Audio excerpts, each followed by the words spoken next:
all hear about a social worker, an attorney, a CASA.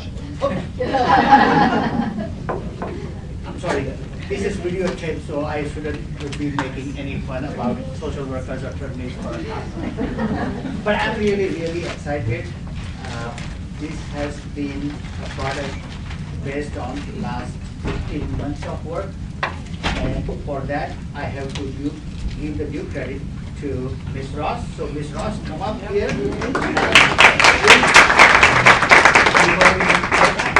Well, I think really Praveen deserves most of the credit because he would just kind of he would actually do all of the work that needed to get done. But basically, the Blue Ribbon Commission for the state of California that was formed asked that every county form a local Blue Ribbon Commission and get together to decide what in their county that they think really needs to be addressed.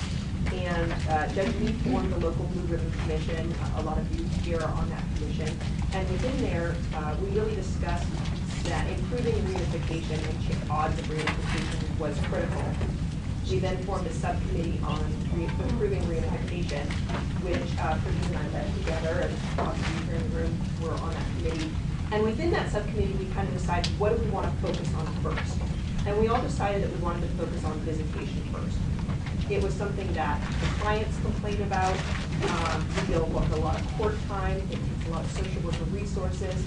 And just from a fundamental level, whatever the outcomes of the case seem to be, if we can assure that the children are seeing their parents frequently in a high quality manner, and that parents are getting to see their children frequently in a high quality, safe manner, then we reduce a lot of the trauma that the system can pose. And so that's where we kind of have really focused. And we identified first that one of our problems is we have two categories of visitation. And that provides, really ties people's hands as to where we go. So we had long discussions about, and you'll hear all about it, so I won't go into it now, about how to make more distinctions in the type of visitation that's needed for a family so that we're not over-supervising. If we can reduce the amount of supervision they need, we can increase the amount of visitation and the quality of the visitation. So this presentation is kind of comes out of a lot of the work we did at how we can get within this county to improve, really improving the quality so it's more comfortable for children and families and in future improvements. And also coming on a Friday afternoon. Thank you, Ms. Ross. As you pointed out rightfully, this has been a product based on so many people's diligent efforts. Besides Ms. Ross, Ms. Yorken, Ms. Miller, Mr. Eloy from the PD's office, as well as from CFS, a lot of folks like Natasha Barbanes, our Central Support Supervisor, Donna Walker, our Training Manager, Nisha Bryant, our Training Supervisor, and a very special thanks to the Bay Area Academy for organizing this training and having a lovely, wonderful speaker who's going to give us an overview. After the overview, the next step is to have then more in-depth training for the social workers as well as the supervisors. So those of you who are not able to make it, we are able to videotape, and we will have the capability to have people who are not here definitely participate and view the training at their leisure. So with that, I don't want to stand between the excellent information that we are about to embark upon. We are very fortunate to have Rose. Rose has been a social worker for the last 33 years. Can't believe that, Rose. It's actually 37 years ago. She started when she was really small, and her first assignment was to supervise youth who were in a group home setting. From then, she moved on, now she is the supervisor of the Washington Academy, and they are responsible for organizing training for them. Over the years, Rose and her significant other have taken so many children in without being a licensed foster parent. So that tells me money was not the motivation. So all of them teens, so that's another special challenging population. Without becoming a licensed foster parent, that means money was not an issue for her.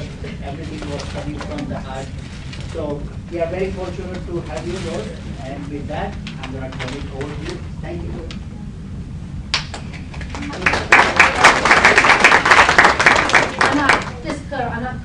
charge of Washington State Academy, but I was earlier in my career.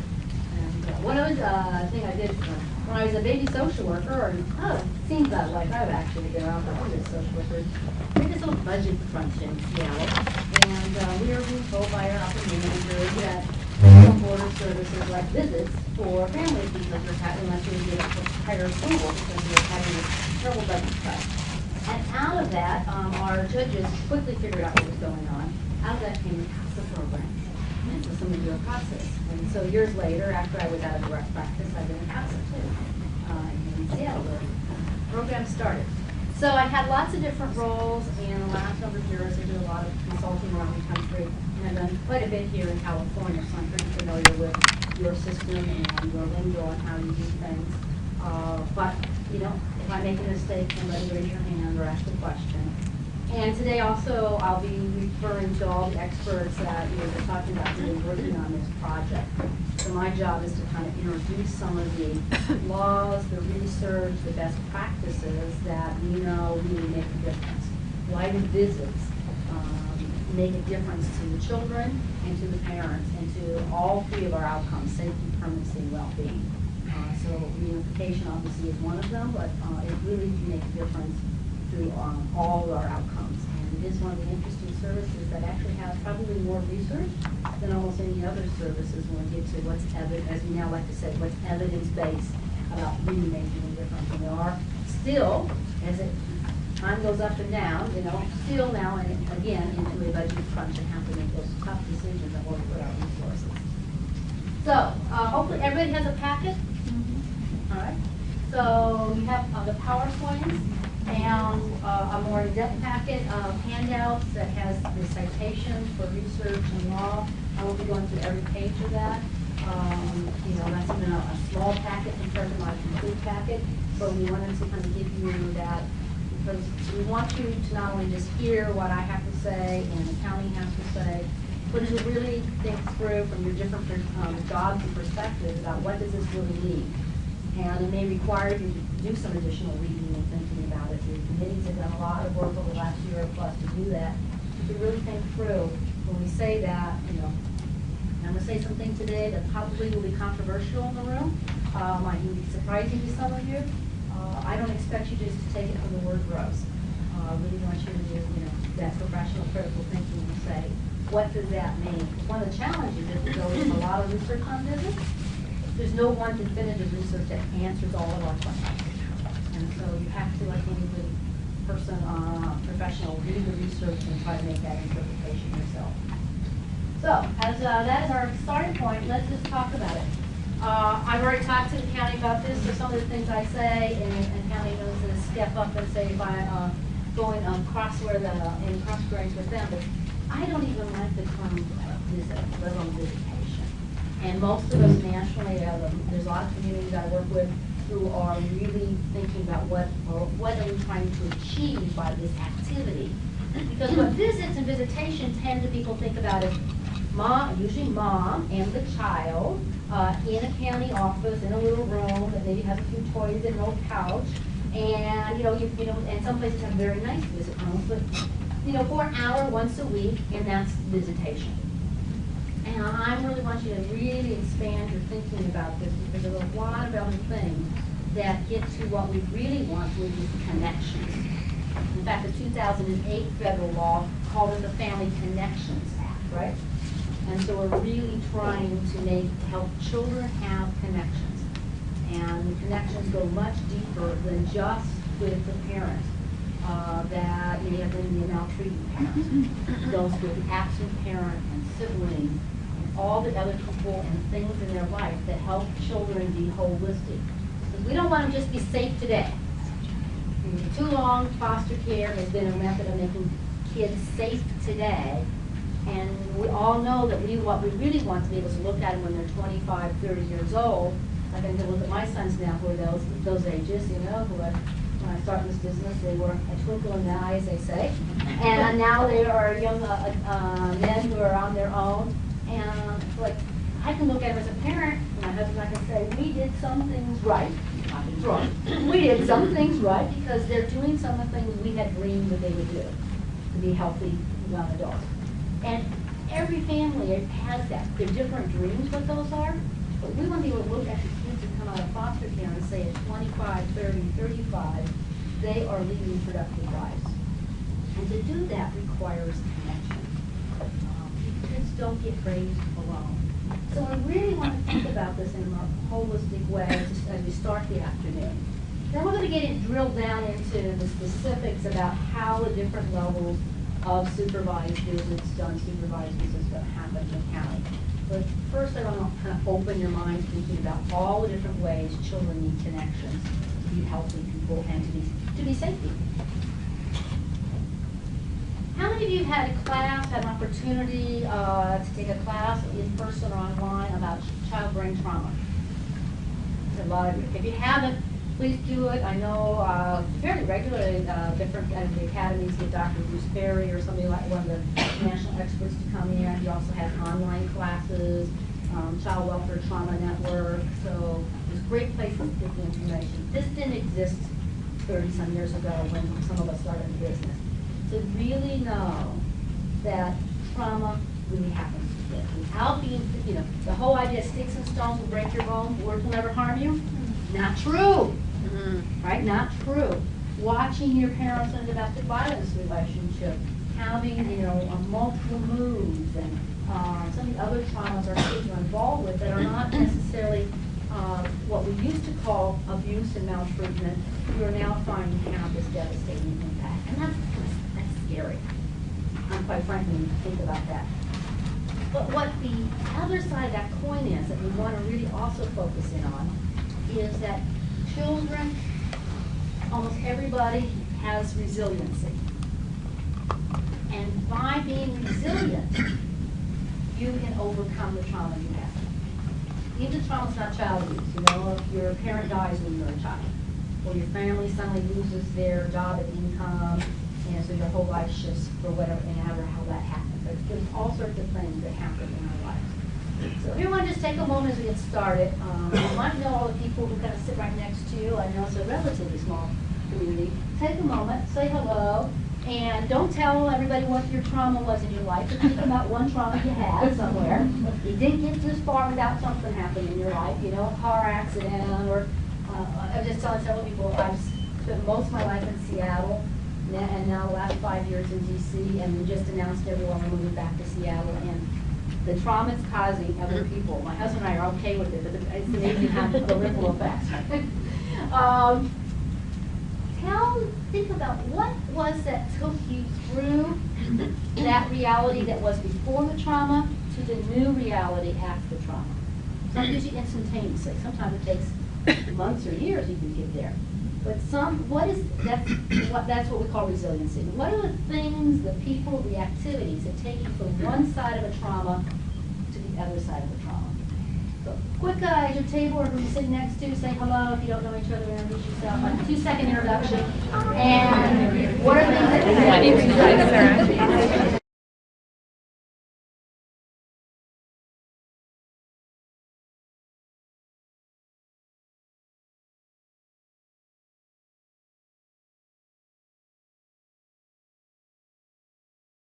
that people, processes that helped you personally have resiliency when you experience trauma in your life?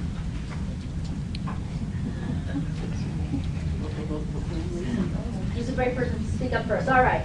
Gold star for the morning. For me, the resiliency, I got diagnosed with cancer, and it was a cancer that's normally found in children.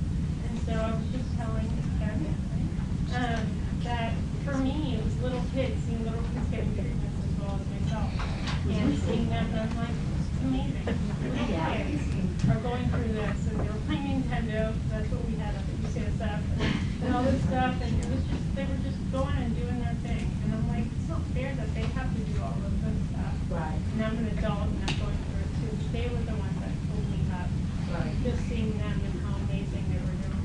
So that some of the interesting things that the research says about resiliency is that we don't know how much, but we believe that basically everybody's born with it, but you can develop more of it. Yeah. And most of us who survive traumas learn from previous trauma, and we develop more and more resiliency as we get older. one thing we get as we get older is we get more resilient in life, right? So, but children do have resiliency. We don't know how it starts, but we're still trying to figure that out. What else helps you get through a trauma? Yes. I guess the trauma that came to mind, I was very ill when I was 7 years old on a third world country, and was in a coma for actually 19 days with very terrible healthcare system. And when I came out of the coma, I had to learn to walk again, and my hair was shaven, but it was my family's love and care that got me through that. And then when I experienced later on my own child becoming very ill when she was 3 years old, I had the strength to endure that. Right. And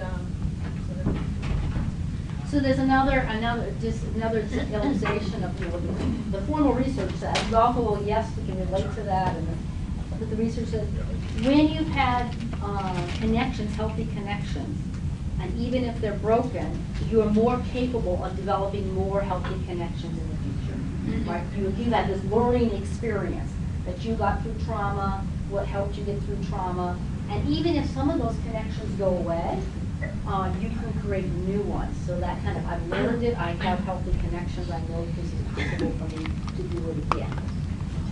Or using some of the same people. Anyone else want to share what's helped them?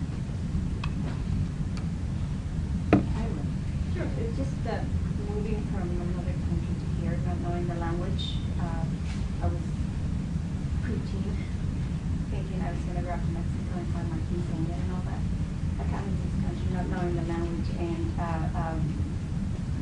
at one time just wanting to go back and didn't like it here, and my parents said, you can go back when you're 18, Mexico is different, or you stay here, and it was their support, their advice to say you can make it if you want to, it's up to you. And it was sort of a challenge. Okay, I need to learn the language, go to school, improve my life, because that's why we came here, and go for the opportunities. But it was my parents telling me, you can't send you to college because we don't have the money, but it's on you. So I thought, okay, I'm going to go ahead and go forward. Lots of great examples within that story. I think it's your family, it's people telling you, whether it's family, other folks, you can do it, setting goals for you, emotionally supportive if they can't be financially supportive. So one of the things, the picture up there, you can't tell what it is the fiber optic cable. So one analogy that I should think about when you think about this whole thing of helping these families, particularly looking at children, have connections. It's, fiber optic cables are like the size of your hair, and they're about that easy to break.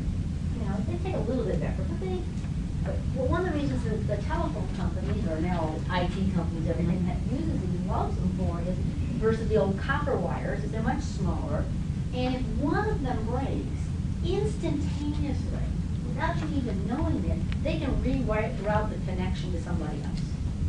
All right? I mean, I think it's amazing when you think about, I'm not a technology person, how a phone call gets from, from San Mateo to Washington, D.C., instantaneously. Now it's even more miraculous with cell phones. I don't know how that works. It goes out there and scatters in the sky and comes back. I mean, I know technically, but it just is amazing to me. But the analogy I'm making from more of a child welfare perspective is when our kids come to us that we have, a lot of them don't have many healthy connections. In fact, if you diagram their families using things like eco-mapping, what you find is there are so few healthy connections for the parent and the kids. In itself, that's the diagnosis that this family is going to have failure for the child. All of us had difficulties. I had plenty of them raising my own children with all my background in education and stuff. But I had so many connections for myself and for my sons, they never fell to the safety net. When mom was failing today, dad stepped in. Or grandma stepped in, or the coach, or the teacher, or the people at their church, or their neighborhood, right? They had and then all part of resiliency is that they slowly, as young people, start developing their own internal resiliency and abilities and self-confidence. And so one of the things we're dealing with is children who come to us, particularly when we think about our chronic neglect cases, which is are most difficult and most common cases that we the challenge with our system. It's these families don't have enough healthy connections. And so when something happens, they fall through the family community safety net really fast.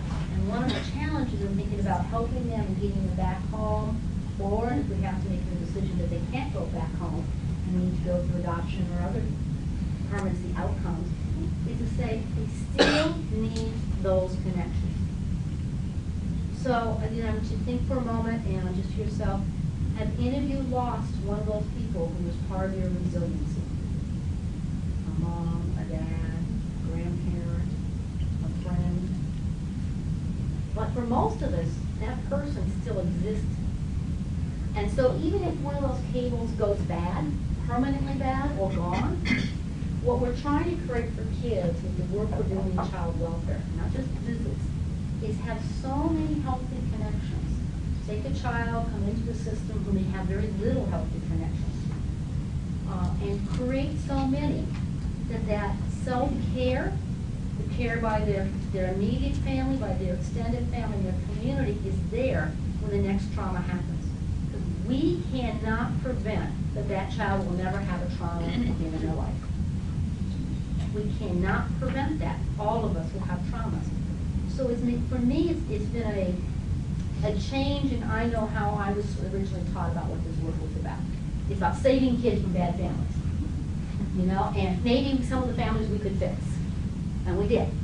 But when we're really thinking about what is the long-term work, so just thinking through that. So we're not just talking about do they get to see mom how many times a week, or dad how many times a week, but are they living with their siblings? And if not, are they visiting their siblings? Are they staying involved with their school?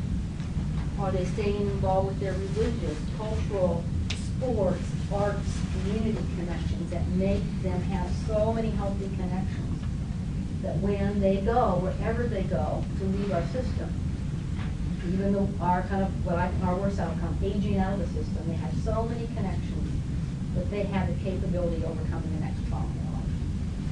So just to start off with that, I'm going to start working it down more specific to things that you've been called visits, but all within this bigger context of we're trying to help the kids have so many help. That cable comes in very small.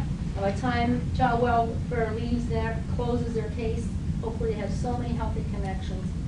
Even if, for example, an addicted parent is going to continue to struggle with their addiction, as most addicts do, we have some good feeling and support and proof through visits. They have other people who will step in if that cable called mom or dad falls off again through their addiction or other process. So what's our goal? So no matter what the final permanent outcome is, adoption, reunification being our number one, kinship, guardianship, and aging out of the system, even though that's not supposed to be our official name. We want kids to have as many healthy people in their life as possible.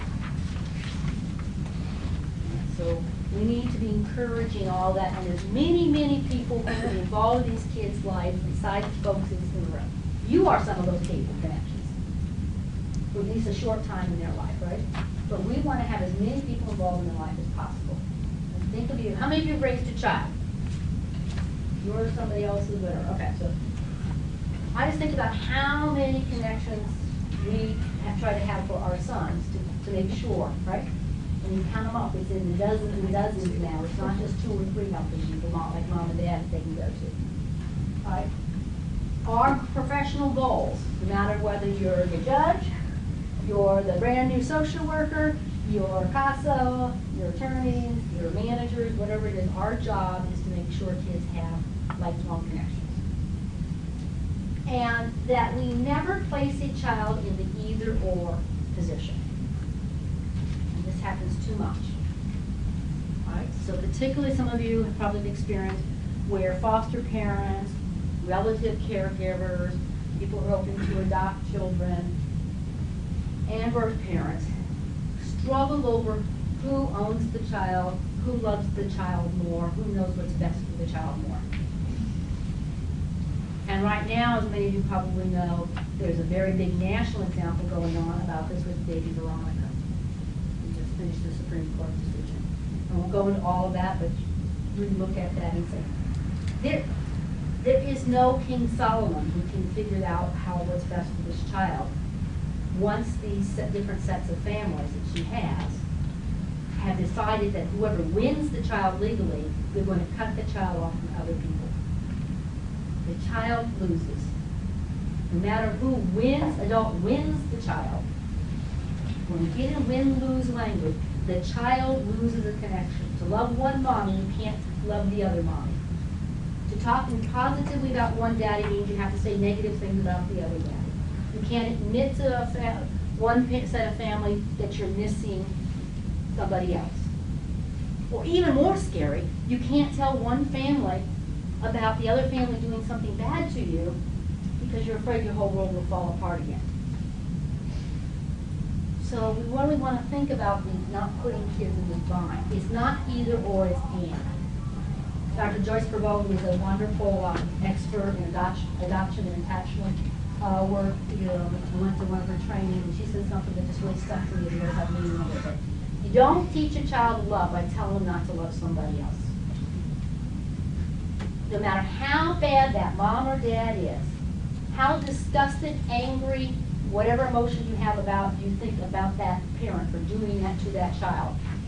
Whatever in your brain is like the worst thing a parent could do to a child. That child needs to have as healthy a relationship as possible with that parent. That child will never forget about having another parent. And if they are really brain trauma, emotionally, psychiatrically harmed by that parent, it's even more important for them to have a connection plan. Connection plan may be therapy, may not be face-to-face with it. So, just starting with some of the foundations of how I see the world of what connections need, much beyond that 1 hour visit in the county office between a mother and a child. So what's the primary purpose of visits? It's first and all about the child. What does the child need? Or young adult, whoever it is. And they may want something you don't want. They may need to see a sexually offending father that you are disgusted with. And they would best that they would just forget this man even exists. They may want to see an incarcerated parent who has committed murder. I have one of my caseload where the father killed his wife, killed the uncle, left his own baby, infant baby, laying in mom's blood, having no idea whether somebody was ever going to come in time to find this baby. Thank God there was a third adult in the house that he didn't know about who managed to hide. And yet, first of all, I thought, okay, grandma adopted him. This is a terrible man. He's sent off to prison for 2 life terms. As she got older, she had so many questions about this father and the relationship and what it meant to her that this had happened in her life. And what we know now that I didn't know 20-some years ago is she probably, even though she was a newborn, about 6 months old when this one happened, she probably has some brain trauma memory of having lived through and seen that experience. Not a cognitive memory, but a memory of the same thing from within herself. So how are we going to help her? Now she's a young adult now, I don't know what's happened to her since then. So our first one is a big challenge. It sounds easy, but it can be very difficult.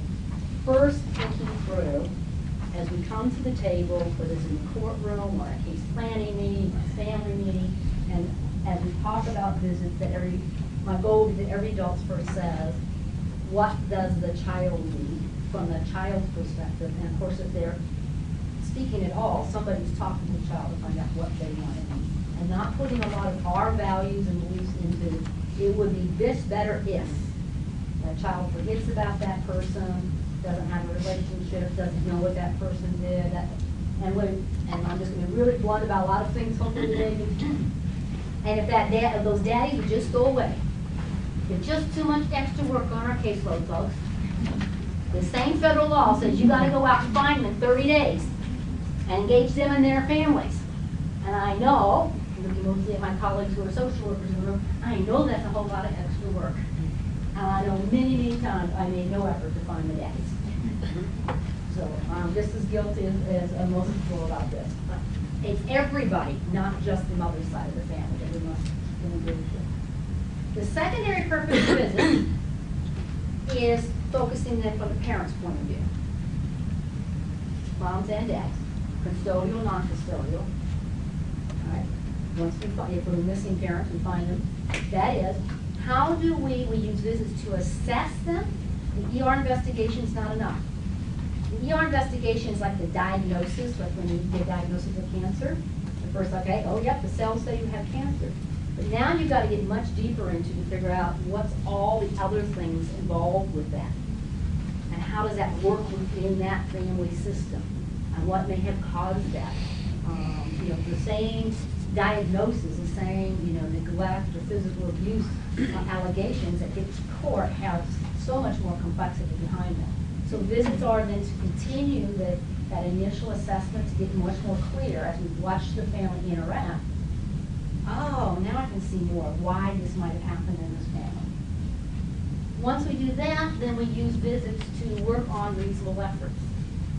We'll talk about this in more in detail as we go through the afternoon. That is, how do the services we are providing them, therapy, parenting classes, drug treatment, counseling, whatever type of therapies or treatment services the parents are going through, we should be integrating those into our visit process. Are we allowing them to practice their skills? How do we know that just even if we know that they're more sober or have more child knowledge, parenting skills, how do we know they know how to use them with their child when they're not living with them? The only way we really know that is if we see in an operation. How do they get a chance to practice their skills that they just learned in all these therapies? Like how to control my anger when my kid does X, right? Or how to discipline an out-of-control 2-year-old. If they don't get a chance to practice it. Doesn't matter if they get this nice certificate that says, hey, they were the #1 parent in our class. My last CASA case was like that, non-offending parent. Took so long, 2+ years for us to get through the system. They asked me to come in fairly late in the case and try to help out. And part of the problem was nowhere in any of the plans did it say what mom had to do besides take services. So when we got to termination in Washington State, when it's an involuntary termination, it's a full Superior Court trial, 5-day trial. And mom brought in all sorts of wonderful people who said she passed all the classes. And she was a non-offending parent. But on visits, she couldn't handle her kids. It was so clear on visits that she couldn't handle her kids. It's a more complex case than that, but that was why she ended up losing her parental rights. And then the last one is,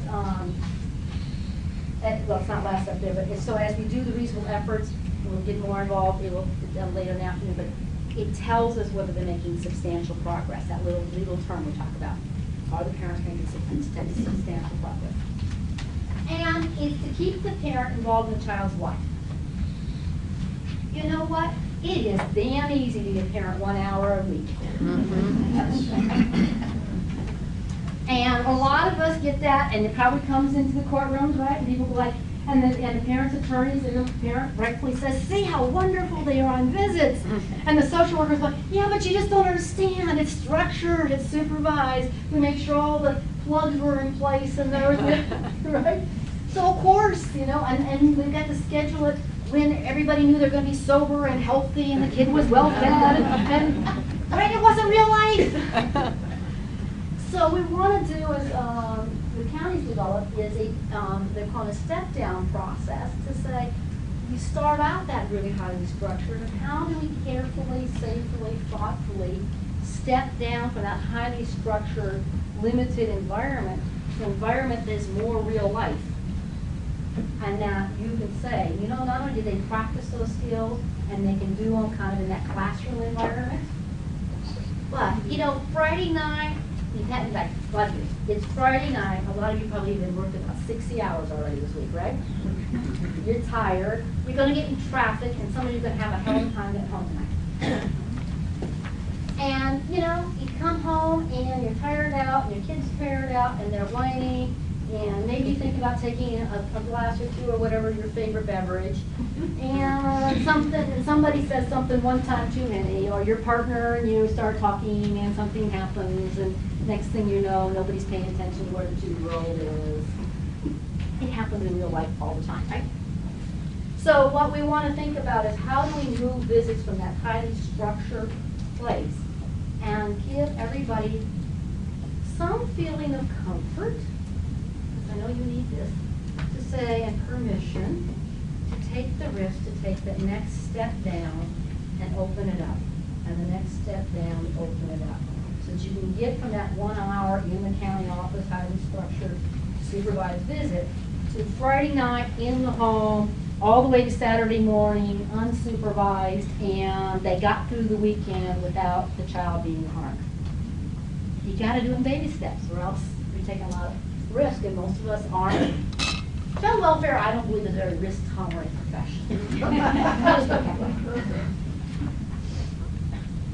So, who's San Mateo? This is from the data I was given about what's happening as of this last month. They had 349 kids in out of care. Nothing compared to some of the counties I work with around here. I started working with LA County a number of years ago. They had 50,000 kids in care. Now they're down to like 25, 30,000 now. Although we have the 14th largest, we have the 5th largest case. That's right. So then there's all that balance. You may not have that, but then it's like, what's the caseload and all these other issues. There is, there is, majority are white children, Black or African American coming in, Hispanic. So there's a breakdown of cross-cultural groups. Oh, I'm sorry, you can see. And as you can see, there's a variety of reasons that kids get removed. But like most communities, caretaker incapacities, addictions, the problems that we have of mental health, the whole of poverty issues, that create that, and neglect. The vast majority of cases of some form of neglect. Now, one of the things that's important to think about that is, as you develop your model, and you've been working on developing your model, is that you don't get stuck in developing, and your county is presenting a new model, get stuck in developing a visit plan that will fit everybody. Because then what you're going to do is develop a visit plan that goes for the worst sexual offender, the worst kind of psychiatric, deliberately abusive parent. And so you're going to create safety visits and supervision levels that is going to be so high that doesn't really apply. Most of your parents, at their worst moment, that Friday night, they've imbibed in their drug of choice, they're stressed out, the kids are stressed out, whatever's causing the issues in their family, have not harmed their children directly, even in that moment. So worrying and developing protocols and procedures, or even individual plans that always assume the worst, is not doing the work we're supposed to do. I mean, our law and practice is really clear. We're supposed to do individualized planning based on the facts of that case. Unfortunately, and you're no different in California than every other state I've worked in, our SACWA system, called CWS-CMS here, is we do our drop-down mentality visit planning, case planning, and because we're not risk tolerant, we tend to do like the highest, what is. And so thereby, as you were told before, you're probably over-supervising cases you don't need to, and using up a lot of community resources when you could be doing some other things for kids, when it comes to their connections and business work. Is this, anyone have questions about this data, or does that match kind of what you know? So where are the kids located? Like most places, particularly smaller communities, well, everyone has some kids, most of the kids are in county, we have some kids out of county. We have a good percentage of your kids with relatives or NIFMs, or non-related extended family members, which is great, because we're finding that those do work better. Why do they work better? What do you know about why do you think, or why do you know relative care, or people who are already related to the kids? Why do those placements work better than non-related people? Even though on paper, a lot of those non-related families look at it. Because of the connection. Well, we don't have proof per se of that's exactly what it is, But when you look at the research, they're less likely to kick kids out of their home. They're more tolerant of behavior problems these kids have. There's something, the way I put it is something goes back to that old saying, blood is thicker than water. May not always be blood relationship, but somehow that prior connection seems to make it easier for the kids and the adults to stay together even when they have difficulty. They don't do the legal adoptions at the same rate or guardianships as our non-related foster care, but they do stick with these kids, and that's what we're saying, lifelong connection. FFAs, you have a good percentage of kids in private foster care and in a smaller number in group care, and in your assumed foster care on that level is your county foster homes.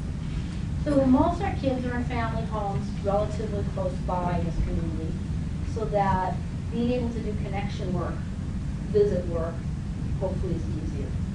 And I know it's a struggle, but until you can beat the stories in Alaska where I have worked in, nobody's going to convince me that driving across the Bay Area to another county is so difficult you can't do it. I was up in Alaska, and they have Aleutian Islands and up in the barrier areas, and they sent out a worker. They had a hard time keeping anyone wanting to be stationed out in the Aleutian Islands, like for some reason. And so they sent out this experienced worker to go out and do this investigation or a visit or whatever, and do these little float plane things and everything. Anyone to guess how many days it took her to get home? 60 days. Now, this is highly unusual, but I was working in the state director's office, and they're all like, and there's no hotels, there's no restaurants in this community. This community expected her to be there for a day or two and put her up in some local houses, and then she'd fly out, which is what they normally do. So, yeah, it's a challenge, and it's a resource issue, but it's one that, we need to face and figure out those solutions around it. Anything else that anyone from the county wants to say about who's the kids and where's the home? I would just add, especially in the relative placements and NERF homes, because those are relatives that are connected to other relatives and other relationships, that helps the child stay plugged in to their family and to their local community. Yeah, the community, the culture, and all those things that go with what's, connections are not just people, but all those different things, traditions, values. That's often one some of the challenges that our non-related foster care homes have, is that you don't have, it's not that they don't have all wonderful values and traditions themselves, but it's a disconnect for the child. It's a big motion. A 5-year-old child just got picked up last night.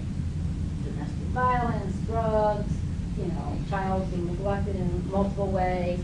The police went out, one of your staff went out, made a good decision, tough but a good decision that that child really needed to be removed.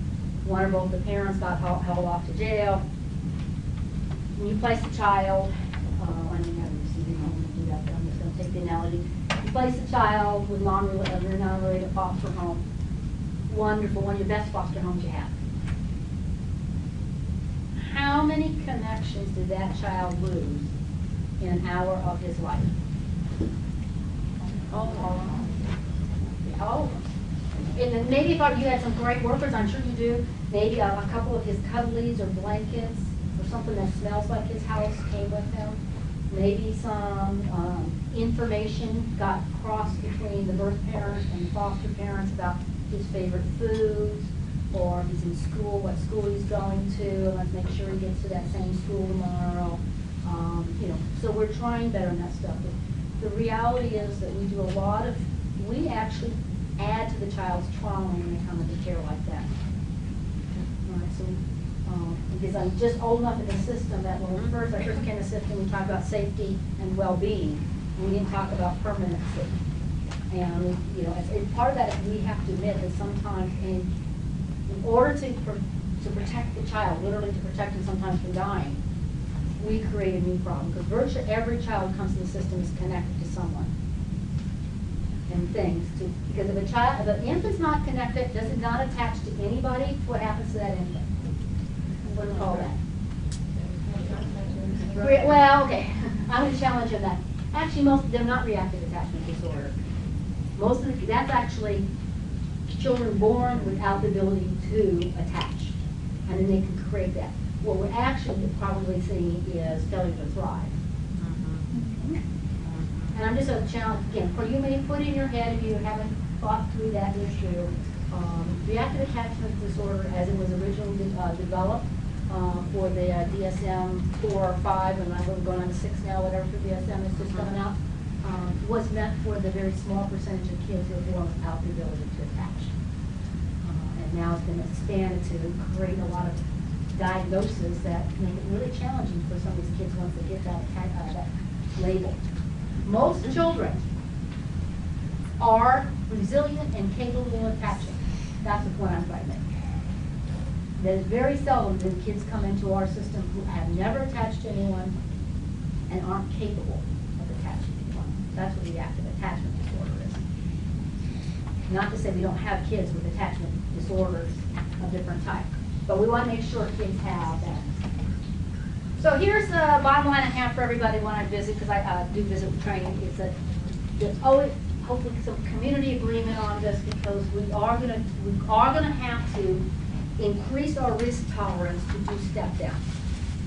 And we have some basic ground rules about how we're doing that. It'll make it so we can have the dialogue and allow people to take the risk, which predominantly the county workers are going to be often the ones who are proposing to the family meetings and in court.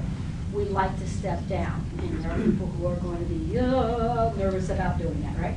Including medicine. All visits will be safe. So we're going to talk about that more, how different levels of supervision. That means that we're making sure, yes, children will be discomforted on visits, but they will not be traumatized. They will not be re-abused.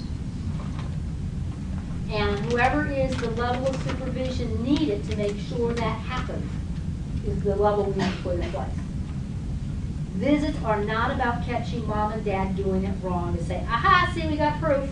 Because if you do that, you should get a little ding next to you, your name or your whatever, saying you didn't protect that child.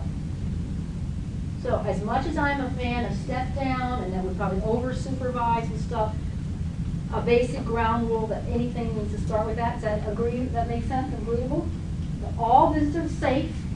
Doesn't mean that people aren't going to have emotions. Doesn't mean kids are never going to cry before, during, or after a visit, or have a tummy ache, or have people, discomforted. But they won't be traumatizing, and they won't be going through the stuff that even feels like, the child brain trauma, even feels like they were abused. Because very few parents and supervisors are going to smack their kids. First of all, they didn't smack their kids when we weren't supervising them. What does trauma look like? What does re-abuse look like for a next kid on a visit?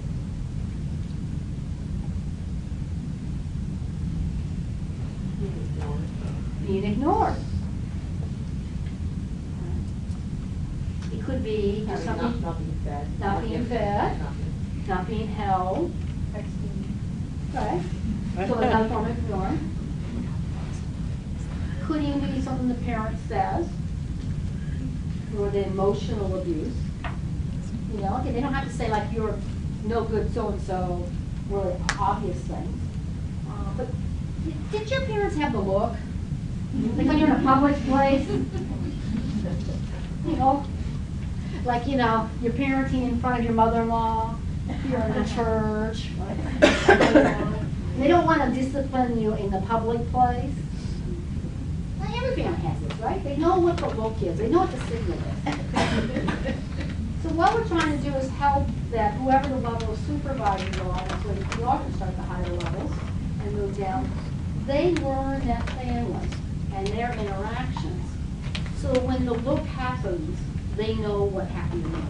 Maybe they don't know it at first, but they're developing that relationship because it's often very subtle things that will tell us what's going on, and not some big grand event in front of our faces, right? Relationships are more that. So discomfort, the research is really clear. You look at kids who go through divorce. They look mentally ill the first several months after their parents were divorced. You take them in to a psychiatrist, they will get mental ill diagnosis. They're not sleeping, they're not eating, They're wetting themselves again, they're regressing, they're doing all sorts of crazy things. We should expect that that's what's going to be happening when kids first get placed in care. But, like divorce, when the adults handle it right, within a very short time, they get used to their new world of having two families, two sets of rules. And they start trusting adults around them to take care of them. They may still have one adult they don't trust as much as the other or whatever, but we can help them move into that. And so then with our step down is that we're trying to move everybody through this process. I want to get into details more about that. So some quick stuff on the federal laws. There are, in your handout packets, as I said earlier, there's more details on it, more write-ups. If you want to look at it, so the federal laws start on page 2, and then there's a footnote in the back if you haven't read some of the specifics. Of course, the Adoption Safe Family Act, which is an old law now, the first time we really said safety, permanency, and well-being on the federal level. And within that, we start talking about connections. And so one of the things we are now with the reviews, the federal Children and Family Services reviews that happen every, 4 or 5 years. We measure the number of connections kids are having on visits. So part of it is, so that's you won't see the word visits in that act, but we measure part of the policy development of that. Are they visiting their parents? Are they visiting their siblings? Are they placed with their siblings? Are they getting to the same schools? What type of connection are we helping them to maintain? In the Fostering Connection Act, they are very clear that siblings is a big area that we have to do. In California, you guys know that you must place siblings together? Not an option, we just don't have enough foster homes. The judges are actually supposed to go after us when we just say, oh, I'm sorry, that's all the foster homes we have. And then we just give up and leave the kids in different foster homes. And like my last couple of cases, and then slowly, turns out parents didn't go and get their kids back, and now we have kids being adopted by 2 different families who didn't want to maintain the connection between the siblings. So this is an ongoing problem throughout our profession. I talked about we already have to not only locate the daddies. Anyone here ready for, I think for my prize package of the day. Ready for, who can name, in California specifically, federal law doesn't do it. When you say you have to find all adults within the first 30 days of placement, does anyone know how far out by genealogy we have to go in California? 50 degree of separation. No, 50 degree of separation by California law. 50 degree of separation. So one of the other things I bring that up is because there's a lot of people kids have a connection with, and there's a lot of people who can help you maintain their connections besides the type of people like whom we know. When we talk about other type of connections besides the high supervised ones. And keeping kids in their same school, which is not just a good idea, but actually federal law. And for the folks, particularly everybody in laws, if you look at the appellate court decisions, basically here's the logic that's happening in more and more appellate court rulings over termination. If we have all this research that says visits help children go home and go home faster, is that not then a reasonable effort service? And if we don't provide visits at a reasonable effort level, and then we get to termination and we say, well, the parent and child are no longer bonded and attached, but we didn't allow them and help them stay bonded and attached. We didn't allow visits to happen where the parent could practice their new skills. And then we terminate on that. The judges in the appellate court rulings are more and more saying that that's a no-go. And including some appellate court decisions here in California. There's not a lot of them yet, but there's, it doesn't take a lot of rulings like that for that, so we say that's the interpretation of law. Visits are a reasonable effort service. So like saying a parent who is addicted needs to go to some addiction program, get sober before return home, to say that they're going to return, we can't return home, but we're not going to do visit, with addiction. But that's great, but we're out of money right now, so we're not going to provide them addiction services. Most of all know we laugh because we know it happens. We also laugh because we know that doesn't make, that's a catch-22. Not fair to the kid and parent. Same of not providing visit services, is what the California is kind of telling us. So there's some challenging ones, including not so much the baby Veronica case, but some other ones that are working their way up potentially to Supreme Court that may even definitely overturn terminations and maybe even overturn adoptions. California law, these are some interesting ones. I find when I train around California how people know or don't know about the law. How many of you know that within 1 hour of detention, children get the law was changed that to get 2 phone calls. And they can be to their attorneys and their family. And that can be at any age? By the law, it actually says 10 and over. Okay. But the concept is there, and it came out of California Youth Connections and some of our kids who have graduated out of our system who basically said to the California legislature, my mom and dad got arrested last night, put in jail, and they got a phone call to their attorney. I got arrested and put in foster care, and I got nothing. I probably bring that up just to say connections, and also get kind of like, get over it if you think you can keep everything confidential in today's world. These kids all want to talk to their parents and are going to talk to their parents. And if their parents want to find their foster home, it ain't hard to find them. So when we talk about let's open up, this, do the step down and try to get foster parents and relative caregivers involved in the visit processes and helping and supporting the visit, a lot of people start wanting to put up all these confidentiality shields. If you really have a dangerous parent, just not telling the name of the foster parent is not going to protect that foster parent at all, if that person wants to find it.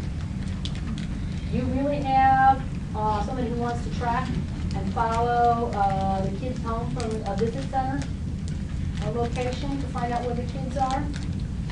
It's pretty easy to do if we're not incredibly careful in our court orders or case plans and everything else for it to be confidential. So for our really high needs cases, we want to do that. But for most of our cases, kids are going to talk, they want to talk within that first day. That first night, when that 5-year-old goes to sleep that first night in that stranger foster home, he or she probably wants to call this one person and say goodnight to. We talked about the sibling contact. On the other end of the system, your law is very clear after 2-6 hearing termination.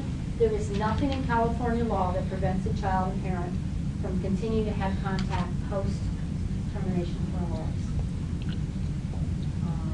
Now, the reality is, if they want to adopt, that the adoption law has not changed as far as child welfare law is, and adopted parents have the right to deny contact. But the research says kids will go find their parents, their birth parents. Almost every adopted kid at some point goes searching, if not for their birth parents, for their siblings and other people in their lives. For our incarcerated or hospitalized parents, we are allowed to give them more time. So that's an important part of thinking about our visit contact plan. And that the kids do want and have the right to visit their parents in county jails, in prisons. And most of them want to do it. And yes, you can do it without traumatizing kids. What I find when I take people, I have a class, I take people into a big class and they take them into Folsom Prison. And it's the adults who are terrified, the kids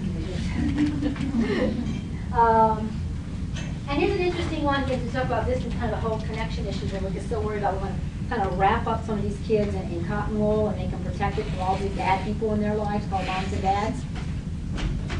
Kids have the right to have confidential phone calls from whatever home or facility they live in. The county receiving home, group homes, foster homes. You cannot have adults denying them having access. And now, that's a really old law. Nowadays with cell phones, they can probably do it even if you don't want them to. But the reality is they need to have that for safety rights. So I just put that in there because it's one of those things where people think about it. You truly have a safety issue, you've got to go beyond doing things like just saying you can't have somebody's phone number or have a phone call or have connection. Kids will want to have connection. They want to have connection. They want to have connection even with people who they have very unhealthy, dysfunctional relationships with. Just telling them no does not heal their heads or their hearts or their souls, right? Research, or most of you know this, there's a lot more coming out all the time. Visits, they do them, they're shorter time in care, more likely to go home. Cause and effect, you can argue all of that. There's not all totally definitive yet about all of it. Our ability to reach out to a parent and include them, engage them as workers is more likely they'll show up, so that no-show issue can be decreased. It's very scary for parents to come into our county court offices to have their visit to be watched by somebody else. It takes a lot of guts to show up and to know that somebody's judging you. So visits outside can be very helpful, and I know that's something part of what we're talking about.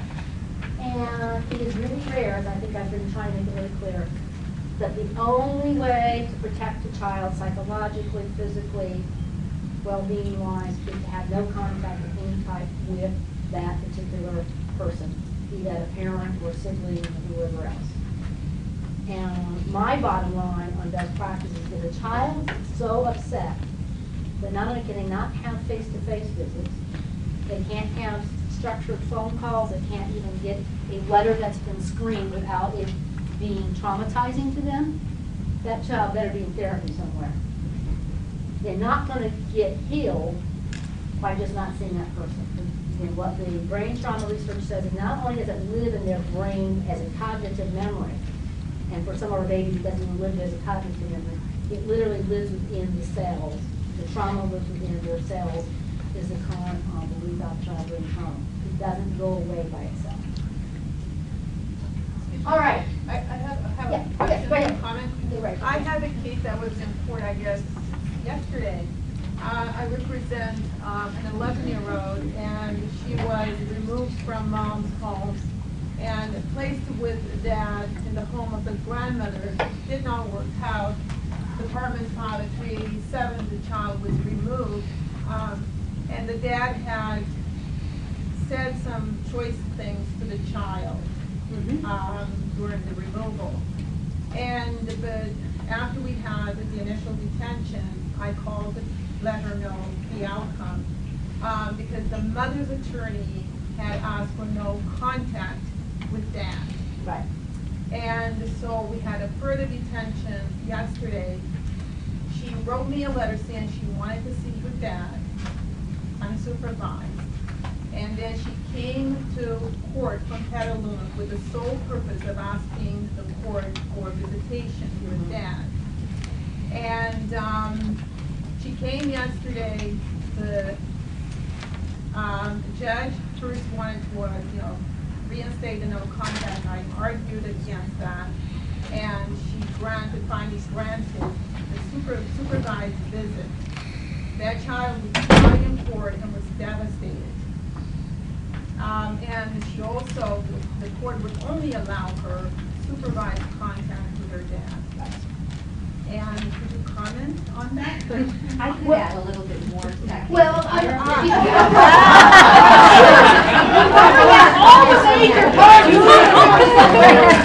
here's how I'm going to comment to that. It's doing I want to use an example like that as we move down into the San Mateo step-down level of supervision. My initial, without knowing all the other data, so you always got to take it from that. If you want to hire me as a case consultation, so you got to take this all with a grain of salt as in the classroom, not legal advice.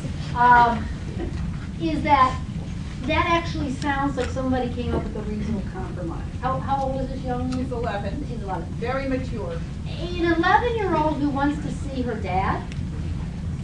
Here's the reality, because I've actually had kids locked up in detention for trying to prevent them from seeing a dad like that. I don't know all the details. She's going to see him whether you want him to or not. Let's be real. She is going to have contact with him whether you want to or not. Our job is to help her having as healthy as possible contact. We may not like, that's exactly the point I was making earlier. We may not like it, we wish he would, he'd go to his therapy first, and we know that it's gonna be a perfect visit. It ain't gonna happen, folks. That's not how real life happens in my experience in child welfare, which has led me to some of these radical things that I go into the community and say. we need to figure out a compromise, which may or may not have happened. How do we help her have a supervised, as maybe we're going to talk about, a therapeutically level supervised, potentially visit, where there is a skilled enough professional in the room who can handle it when it starts to get out of control, who can set some ground rules ahead of time for both the girl and the father, and have some hope of being some productive, and do some work ahead of time to figure out what would be a productive visit for her. What is she hoping to achieve by this visit? And she probably has all sorts of ideas what she's hoping to achieve. But the idea that you just say to her, no visits, here's what particularly my sexually offended teenage girls, for 5 years I had a teenage young woman, learned a lot from this. This is before cell phones and internet phones. I'm just that old. They found a way to find that guy, that father, that boyfriend, the mother's boyfriend, whatever, and meet him in the park, meet him in a hotel, have a phone call, and it was all underground, and we all pretended like it wasn't happening. So we go, he got a court order. That he's not supposed to see her. We've had court orders, she can't see him. No contact orders, both ways. You can't control it that way. If they're that driven to see that person, that's the point I'm trying to make. Our job is to figure out how to do it in a healthy way, rather than in a negative way. And so, I mean, and we can go back to this, maybe not do a whole case study, but it's an example as we're going to move into, let's break through these different levels of the San Mateo types of visits and say, so it isn't just a visit or not, or supervised or not. What level of visit makes sense given the facts of the case? What level of skill does the supervisor of the visit have? And, clearly just saying what her desire to have a no supervision, and you basically say, no, you can't even have a visit at all, because if you want no supervised visit, she's going to have no supervised visit. Would be my guess. And that's my guess as well. And, I mean, okay. So, this is where I started with earlier, where it sounds easy, but I just know it's not, is that when we say it's all about what the kid needs, that sometimes the kid will ask us for stuff that will make us want to grit our teeth and say, no, and get into our parental mode, wanting to make her safe. And in that, we miss the opportunity to really hear that child and think about her needs and say, my job is to do a tougher thing, our job as professionals to figure out how to help her through that. She may need therapy and counseling and support from her connections. She probably has a whole bunch of ideas that are not going to come true in that meeting with her father. So she could very well walk out very devastated. Who's going to help her before, during, and after, which is what we're going to say about that. I was thinking, are we planning a break? People like thinking like we have a short afternoon and lots to cover, but I know it's hard to sit still. How about if can we really bring like a 10-minute break? And coming back, so you can run to the bathroom. You have to check your emails. You have to stretch for a minute. So we'll get back at 1:30, and we'll do our second half of the afternoon.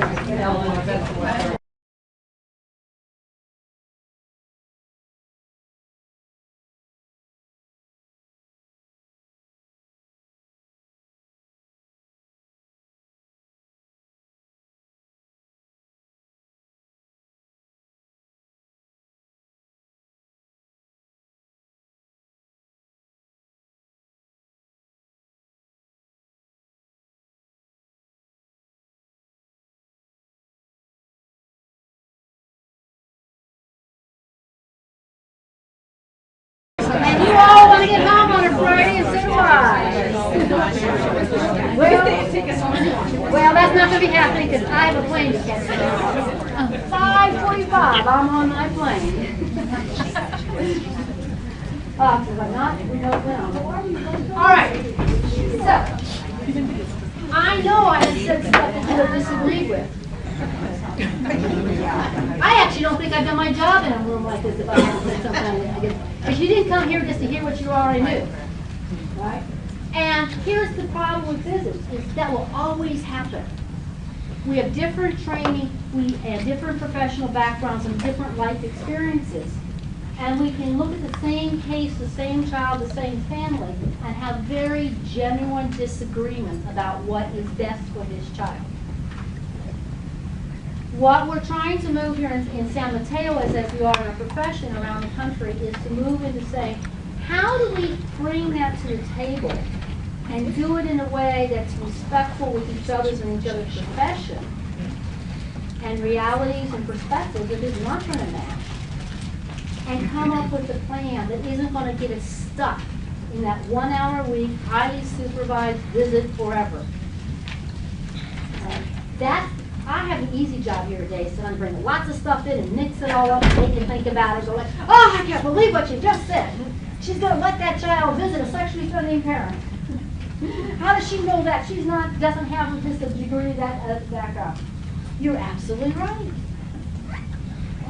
That's what being in a profession is about. I just took the training in core worker employees yesterday up there in Northern California, and saying to them, here's your job. You are like, and a lot of social workers, you're like doctors. You are doctors. You just got the cancer diagnosis. That's the easy part. Figuring out the hows and the why for it and the right treatments and how it will really work and monitoring whether the treatment's really working is this incredibly complex process. And yet, I just find it in Child Welfare, we kind of always want to do the simplified version of it. So, we want to move into now what San Mateo is trying to do is trying to put some ways to have that dialogue specifically around the supervised visits and how that step down will happen. We can go on for days without some of the other processes, and they all deserve dialogue. Let's get into that part. One of the handouts you have is just a real quick one. I'm not going to go over in details, but one that will I shared with the county and I thought would make it helpful. And as you're having dialogue and discussion about visit planning, is are you talking about the roles and responsibilities of each party? From the child themselves, up to the newest little baby. Obviously, birth parents, foster parents, social workers, judges, attorneys, CASAs, transporters, supervisors of visits. And there's kind of 3 major time periods that to think about. Out before preparing for the visits, which we often do very little. We just kind of put people in a room and hope it's going to go well. We're just kind of like, what are we thinking? What's happening during the visit, and we're going to talk more about that model here at San Mateo, but also what happens after that visit. Now, this doesn't mean everything has to stay in the category that's in here, but it just by flipping through 2 pages, you begin to kind of like that mind overwhelm of, oh my God, I didn't think about who's doing what and when, and how we actually will ensure this little thing called visit is happening well. Even once you get beyond, whether the child should see that person or not, it's still like, how are we going to do it to make it safe for that child?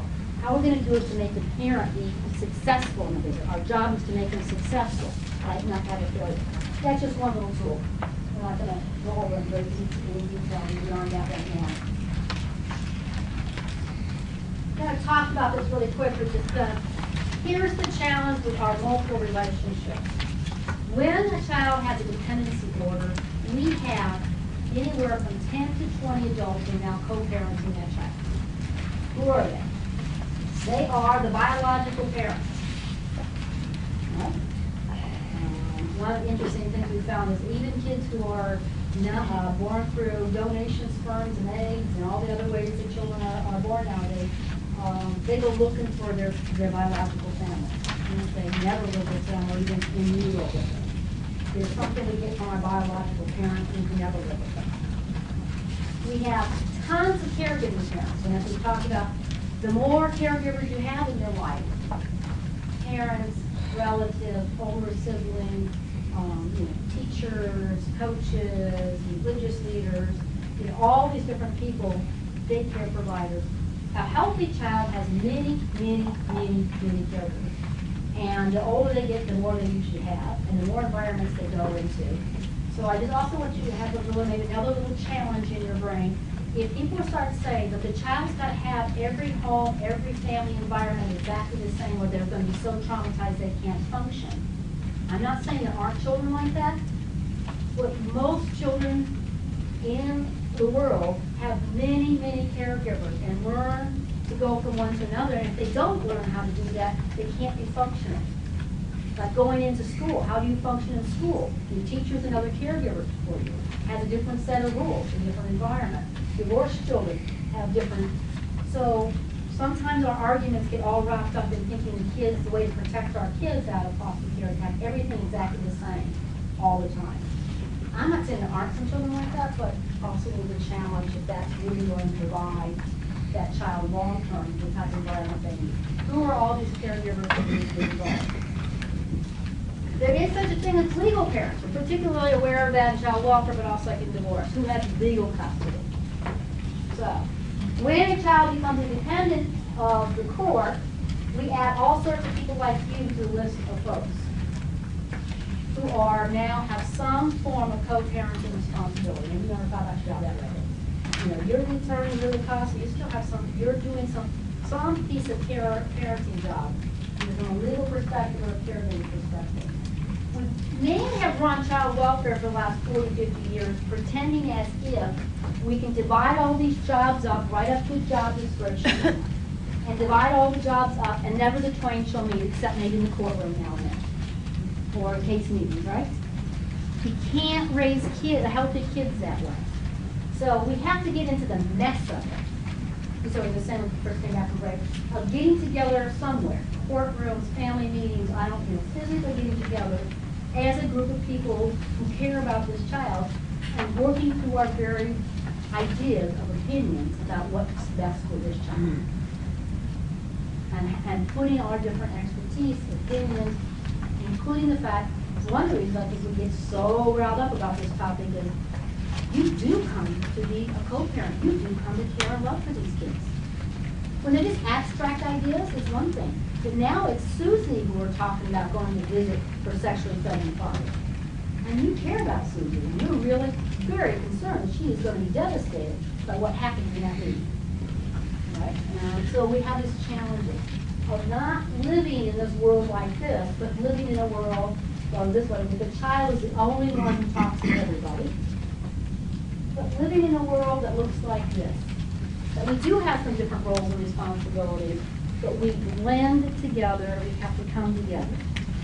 And San Mateo wants to present a model to you that would say on the little part of all of child welfare, because there's many other parts to the child welfare, called visits. How do we come together and use some common language? We're still going to disagree on different things, but use some common language, a step-down process that will help us be able to make more thoughtful decisions and maybe take a little bit of the emotionality out of it.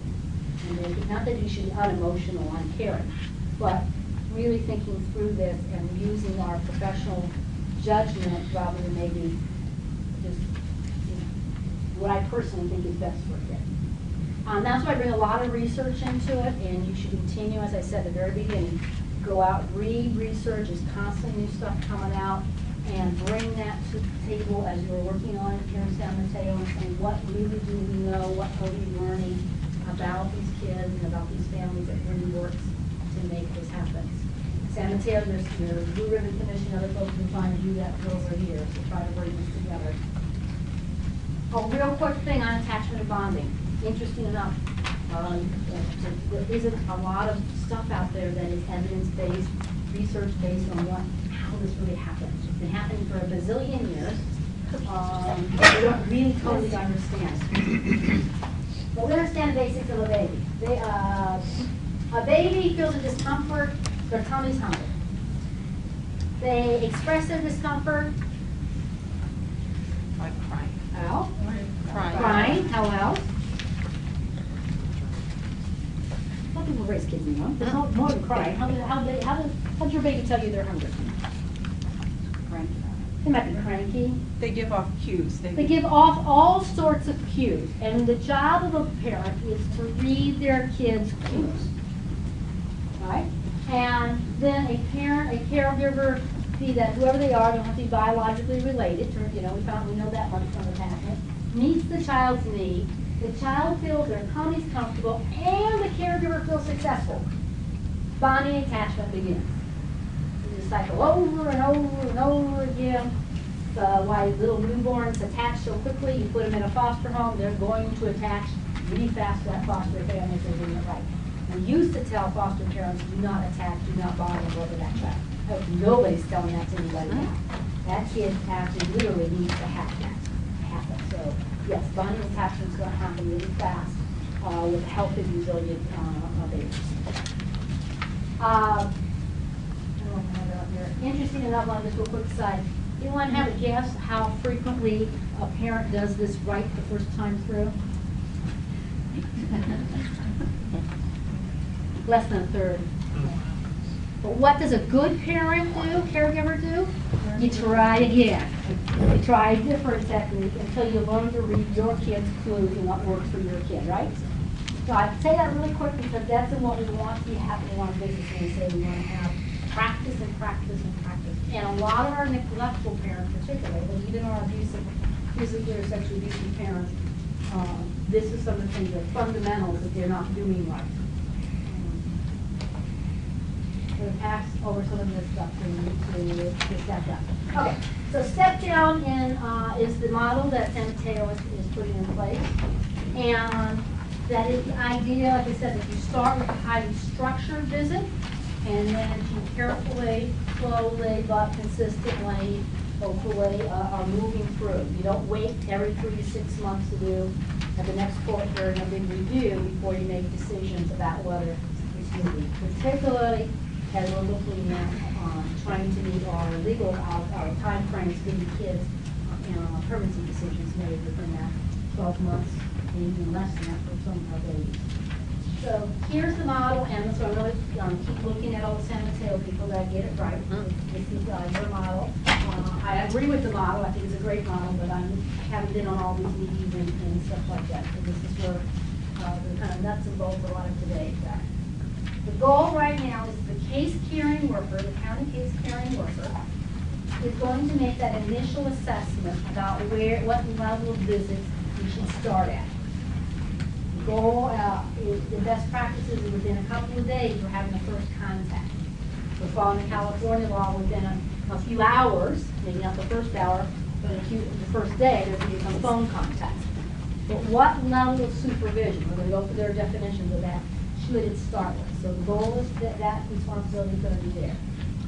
If the worker, or later, let's say an attorney, says, I think it needs the level of they call them therapeutic visits, then they're going to make a request for that assessment to happen.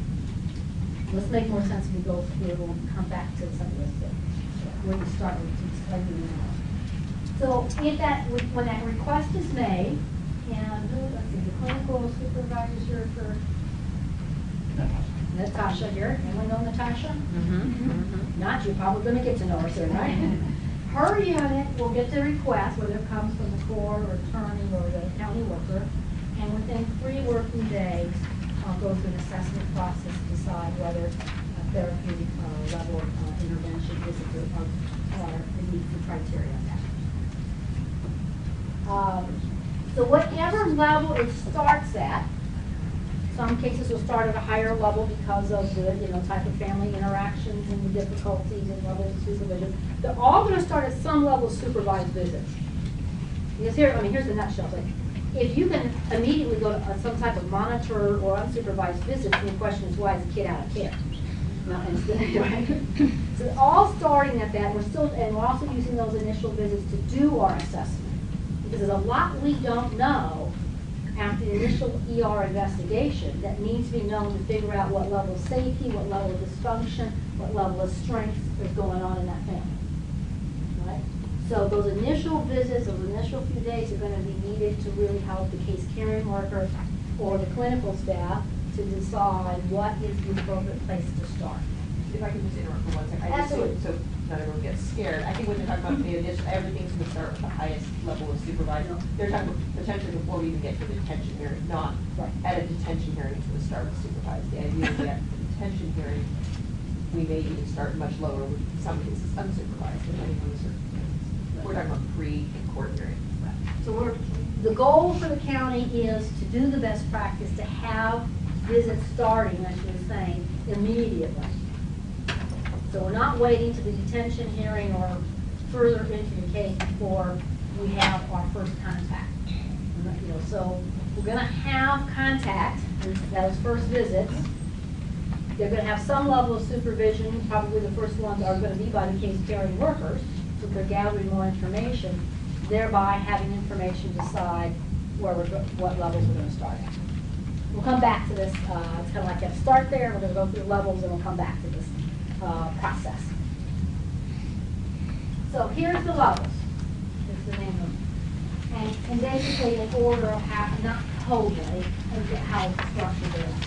So, yeah, you want to get out of it. So, secure visits, therapeutic, coaching, supervised, monitored, facilitated, unsupervised. If we start the afternoon off at noon, it's just not supervised or not. All right, so we're making our word more complex, but then gives us more options to be more specific to the type of real family, the variety of family situations that we have. So let's start with secure. Secure visits are primarily going to be supervised by the case carrying worker, and we're primarily talking about when a parent is incarcerated type situation, or it may be hospitalized, whatever. So that in some place, and usually because of the concerns, there's going to be somebody else close by. You're in the county jail, obviously, there's the jail staff close by, somebody there. So this is for families where we have really concerns that there may be somebody who could get really out of control, violent, whether it's towards a worker, a parent, or a kid. So it's a very, it's a real subgroup of our cases, but there is a level of that we still are going to do visits when parents are in these situations. And it's just, I always go back to it. There's always a certain percentage of kids, I was saying, I didn't say a little bit, that you cannot have face-to-face contact. In all these subcategories, we go back, can that child have a safe, non-traumatizing visit? So we're not saying every child is always going to have face-to-face, because sometimes we can't provide that even with a highly supervised visit. All right? So you can see some of the types of situations that we might be using secure visits. These are not inclusive of every possibility, so we're just going to get a general idea. Therapeutic visits. As I said, the process is going to be an assessment being done by Natasha's clinical staff to decide, in case they're referred to it, which cases get that. Once it's decided they get that, then it's going to be a professional clinician who is running those visits. That's the person who's going to be supervising the visit. There are clinical therapeutic practices used within the visit. And situations like in sex abuse cases, not offending parents, a mentally ill parent, parents and kids who are in conflict or that have had developed attachment disorders with each other. So that circle, that attachment circle is not working. That you're just putting them in a room together and hoping that they're going to do good work and have a good interaction is not a realistic outcome for the visit. They're going to be using what's called the Triple P program, and that's about a 12 to 14-week program. Triple P is a level 1 evidence-based parenting program, a California Clearinghouse and Child Welfare Evidence-Based Practice. Meaning it's the highest level, most likely to work with not just any parenting class or therapy, with child abusing families and get to success in safety, privacy, and well-being measurements. If you're not familiar with this website, it's a great one to go to. They have stuff on all different types of programs and other areas about that. So researchers who have, many more degrees than I do, many more experiences are looking at research and saying what really works. Not just what we hope will work, it sounds like a good idea, but when you look at our type of clients and not just any family. Anyone here want to speak to more? I know about it, but anyone here more experience with Triple P? Want to say a couple words about it? Or? I can chime in a little bit. So we looked at, and talking with Rebecca and the rest of the Ribbon Commission, just wanted to make sure we found something that would work, not just at the therapeutic level, but at that missing piece in the middle, the coaching level. So other unit I oversee is the family care workers, who everyone's familiar with, who does a visit. So there's, when we're assessing, most likely it'll either be therapeutic at the highest level or a coached visit, which may be more beneficial to the family. But either way, the staff will be trained on that, and ideally, the social workers are trained and everyone in this. But it's something we have to ease in the midst of all of this. And when you get next to the next level of coaching, one of the things that the research is showing us nationally is that all of the there's more, Triple P is not the only one that has the highest level. All the high level evidence-based parenting programs, so teaching specific parenting, so there's evidence-based programs for addiction and domestic violence and other things you can look at for the parenting training. Have time where you're working with your clinician, and maybe classroom time or individual time, but they all have hands-on time with somebody who's coaching them with their kid. So that, what we were talking about earlier, it's nice to have classroom training, but if we don't have them practice with their kids in real environment, then it's really hard to get the skill from your heads to the actual, I can do it, and I can do it under stress. So one of the things that's great about Triple P, and there's going to have to be a blending of this, is there's the clinician time, and then there's kind of still visit coaching time where they're going to be practicing with their kid.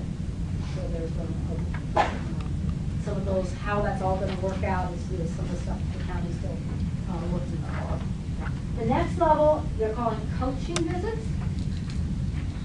So this is what we're just talking about. You don't have to be in therapeutic, if I remember this, you don't have to be in therapeutic to get coaching. So some families will get therapeutic that has some coaching involved with it, and some families will not have therapeutic visits, but will have coaching. That making sense? So you don't always you don't have to go to therapeutic to get the coaching. You might start with coaching, for example, and not do therapeutic. And coaching is where a trained person, the county's training staff, as we're saying, on how to do this, are in there, and they're not just watching and intervening after something happens, but they're doing a very specific coaching model where they're helping the parent and child work on a particular skill. Like, how do you do a structure of discipline with your 2-year-old that doesn't include, yelling and smacking them, type thing. They're learning on something. They may be going to an outside, beyond like a therapeutic session, they may be going to an outside parenting class or therapy class, counseling, and some of that's then brought into the visit to practice their new parenting skills. Right? And it may be that the skills are related to the parents themselves, and maybe the skills are related to because the child has, whether it was caused by the abuse or neglect, the child has problems. Depending on the research you look at, 30–40% of the kids in foster care have a diagnosable disability delay or a delay. So we have a lot of children who do have attachment disorders and psychiatric disorders and behavioral disorders. We have a lot of kids who fall into those categories. So even if their parents get better, they also have to not be good enough to parent a normal kid. They have to be good enough to parent a kid who now has a psychiatric disorder. Right? So that's some of the challenges we're trying to deal with in getting them real specific, hands-on. Again, the research is saying this is very helpful for parents to really learn when we're working on a very specific skill development. I can just on that last one. One of the main groups of parents we were thinking about this report is the parents with, cognitive delays. So where they really don't have the basic parenting skills and kind of have to start from scratch with what is positive reinforcement. A lot of our parents, because they weren't parents as well themselves or other reasons, that basic attachment cycle, even if the child they're born with is born healthy and normal, it's the parent who doesn't know how to respond. Sometimes it's the child who doesn't respond in normal ways. That is the reactive attachment disorder type thing that can happen from birth. Or it's that the parent doesn't, or a combination thereof. Can I ask a question? Absolutely. It seems like this was the intention, and I guess I should be asked when I'm a client, was the intention in the design of this to be from most restrictive to least restrictive, and the idea being that you would choose the type of visit that is least restrictive. Is that the intent? Yes. Because in my experience anecdotally, the way that therapeutic visitation is handled versus a coaching type visitation, generally speaking, anecdotally, I would describe the coaching type visitation as more restrictive than the therapeutic, in the sense that normally with the coaching, you actually see one intervention by the therapist than in the therapeutic visitation, where it seems like the therapist is observing, only stepping in when it looks like some damage is going to be done, and then there's a therapeutic component outside of the visitation, but the visitation itself seems less restrictive, and I'm wondering whether this is a change in the way that it's being handled. Okay, well, if someone could. Well, I think the idea, what the feedback that the commission got when we met is that attorneys are going in and asking for therapeutic visits way too often, and therapeutic visits are getting ordered way too often, and Tony can chime in, Natasha, in cases where it's not really appropriate. Where we're asking for it in cases where what we really want is a speedy way to get some dyad therapy in, and so we're asking for therapeutic visits. Or what we're trying to get is something more intensive than just behind the one-way glass, so we're asking for therapeutic visits. What was explained to us is that therapeutic visits are really supposed to be in those situations where the child's level of trauma or the level of risk is literally so serious that visit, there should not be any contact happening between the child and that parent or that adult without a clinically trained person in the room. So a therapist or clinically trained, I don't know what the class, psychiatric social worker present in the room, because the issues are so intense. So we should not be ordering therapeutic visits for families where they just need some therapy to help them.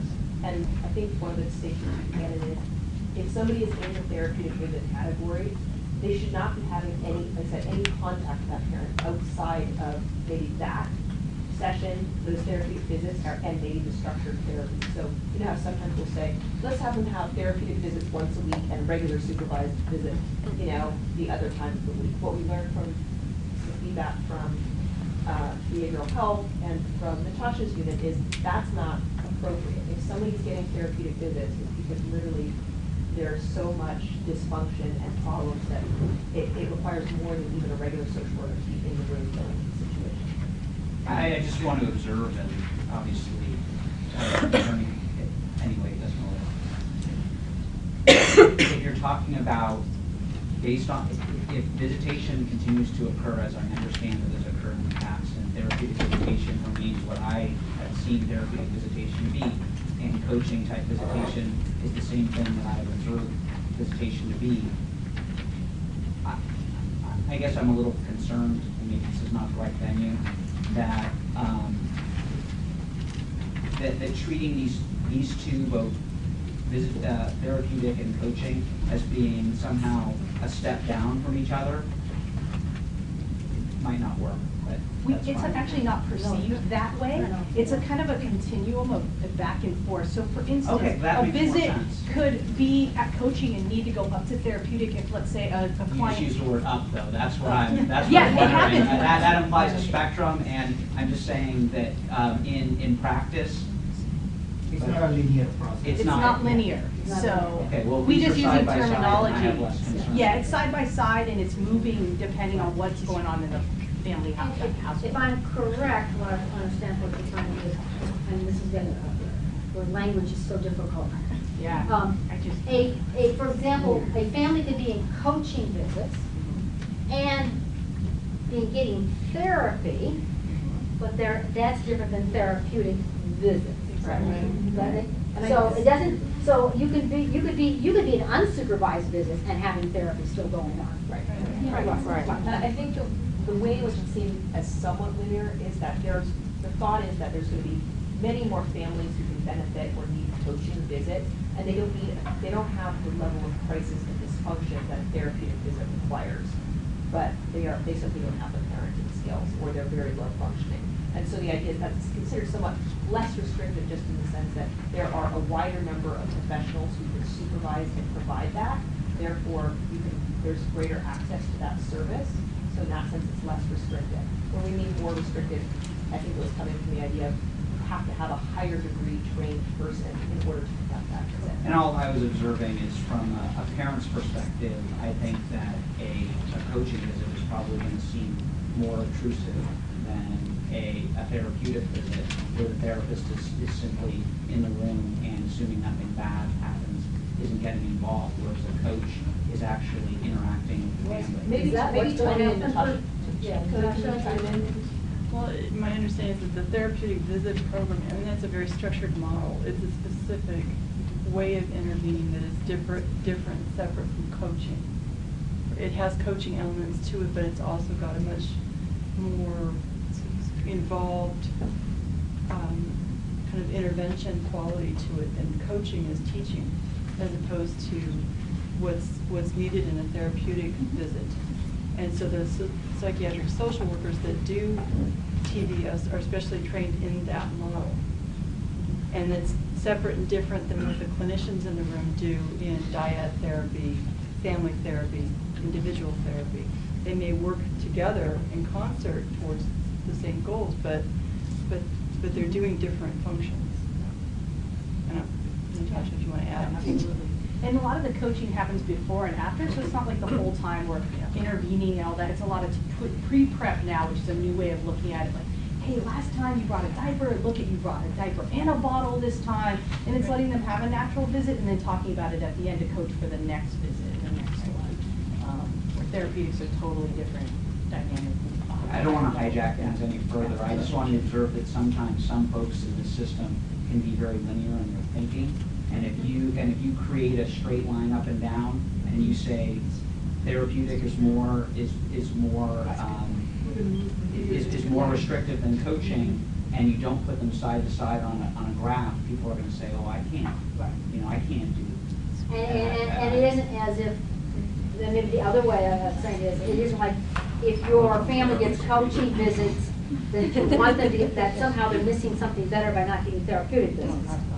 Right, so it is, it is hard to put it in a, not get people who want to do it linear, but it isn't meant to be that it's going to be linear. There's something, in fact, the most families, as I understand, are not going to be getting this model of therapeutic visits. Most families in your county will not be getting this. I would say, like, from what we learned, about half of the people who had previously been ordered into therapeutic visits would no longer be in the therapeutic visit category. They would be moved actually down into a lower. And correct me if I'm wrong, I think we are thinking that it's linear, that it's more restrictive because it requires a higher classification of individuals to conduct the visit. I think that was a question.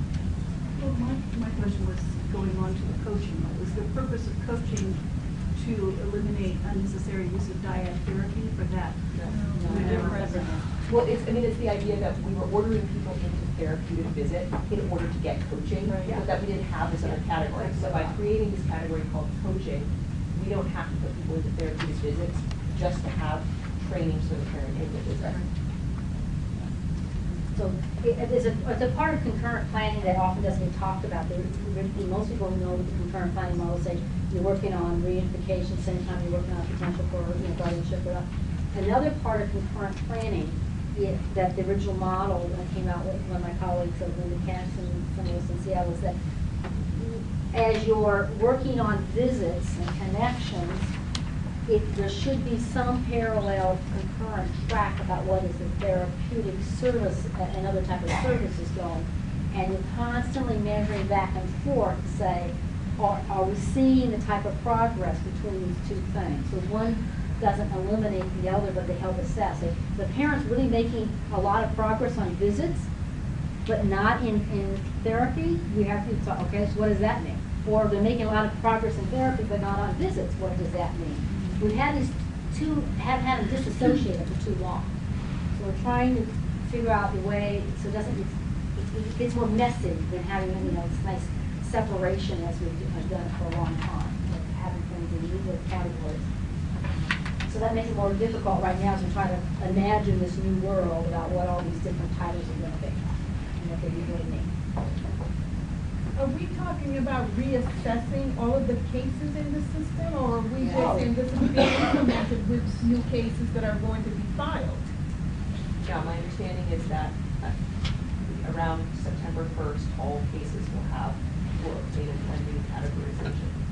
But we're not going back and looking at all the cases in the system and restructuring visitation. Essentially, we are. Well, It we're may gonna for a have to. while happen as we come up to Yeah. the next court hearing, Yeah. but, or it may be done informally by agreement. Most of them, they'll say, what is it that they're currently receiving, and they'll put them into the closest category. So for what we think of as our typical supervised visit, for most of those families, they'll just simply go into one of these lower level visits, which you'll hear about next. But it's also going to have to be based on what you just said about the therapeutic. And I can think of the case that we were dealing with this afternoon, that one of the visits was supposed to be therapeutic today. The other 2 visits of the week are supervised by a social worker. Right. So And we've if been we're told that's changing, not we're going to be changing that, then, appropriate. we're going to have to look at our current cases and make that change. Maybe not to every single one. Yeah, but at certainly least there was a those. big problem with how we were Sure. doing therapeutic visits Sure. in our county, is what we were told, and so we're trying to clean that up. So let's talk about then, again, we're still going to have a title called supervised visits here in the county, but it's going to be more specific than maybe the generalized ways that term's been used before. So we're still looking at a trained person. So it may be, the case carrying social worker, there may be other folks that you train in your community, and you decide how much you need this. Other communities sometimes have trained other folks beyond that to do it. But predominantly, your county staff, social workers and county care workers, and they need to have the skills. They're not there to do therapy. They're not there doing specific coaching, working on specific coaching skills that have been identified.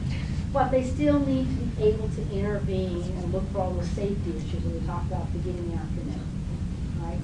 That doesn't mean they would never give a suggestion. I mean, the boundaries are not going to be that yes and no definitive, but the main job there is to really look more at that type of level.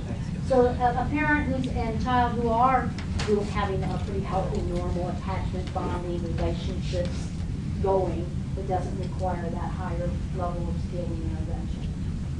So both, you'll probably see, a parent-child, we would say that, or if you can define what that is, are more kind of normal already, but have some other, doesn't mean amount to have that, obviously.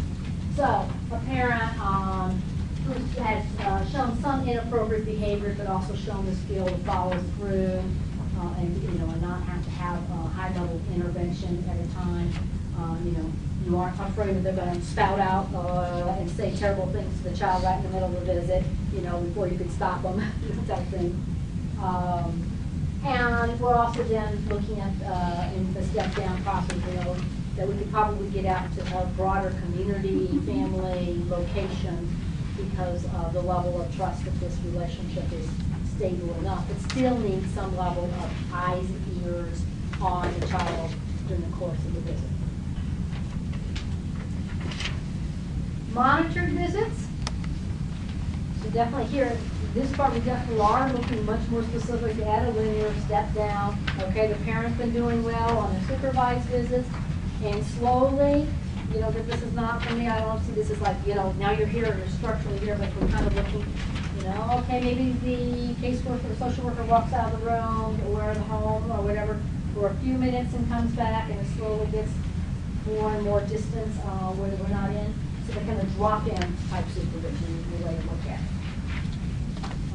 Maybe they're, whether that's here in the county office or it's out in the community, like a family home, foster home, other type of community location, where one way I talk about is often that you start with sight and sound, and then maybe you only have one but not the other. You have them in sight but not totally in sound, or vice versa. You walk out of the room for a few minutes and it's longer and longer. See, like, I don't know, again, I raise my own kids. It's like how you let them, and first, when they're babies, obviously, they're like, always, in your kind of immediate control, sight and sound distance, and then you let them outside in the backyard for the first time by themselves, you know, that you kind of watch them through the kitchen window, right? That's it. So it's a process, but we've had built some trust. We've observed them and watched them in these, like a supervised level to say, yeah, we can see that they can do it under these structured environments. Now let's get a little bit more into real normal life about what it looks like to be able to do this. Some more community location. Maybe they go and go to a doctor's appointment or something else, and go out to a park or some other places where it's not as easy as a controlled, you know, 4 walls to see what everything is going on all the time. But they can also have that more of a challenge of how do you supervise and take care of the kids, you know, in real life. So some of the situations of the parents working on their treatment, making some progress, whatever the separate treatment programs are, that concurrent track the parents are. Child might be saying they have some discomfort, but I'm not overtly expressing fear that they should, you know, can't be left alone with their parents. So some of those are things that we're looking for that step down. Other questions about from on that one? Facilitated visits, and we're starting to get a lot more of those other healthy connections woven into it. Because soon, while we're looking at a family that's probably showing us that there's a real good likelihood that the implication is going to be occurring, or can occur, and we want to really be in all these other folks who are going to be part of the connection system to provide the safety net when people like us are gone from their life. So it's not only that we can use them as a resource and not having to be using our social workers and therapists and other clinicians to supervise every visit. That's one reason we want to step down, but another reason is we're building up our trust and knowledge that the family system is really going to stay in place and be functional for this family in case something happens when we're not there. So we want to actively engage all those different type of folks who are going to stay involved with that child after that. There's still going to need to be some, you know, obviously training, maybe not formalized training, but the requirements. Because those folks still need to have the ability to, whatever the ground rules are for that family visits, that they can follow through on those ground rules.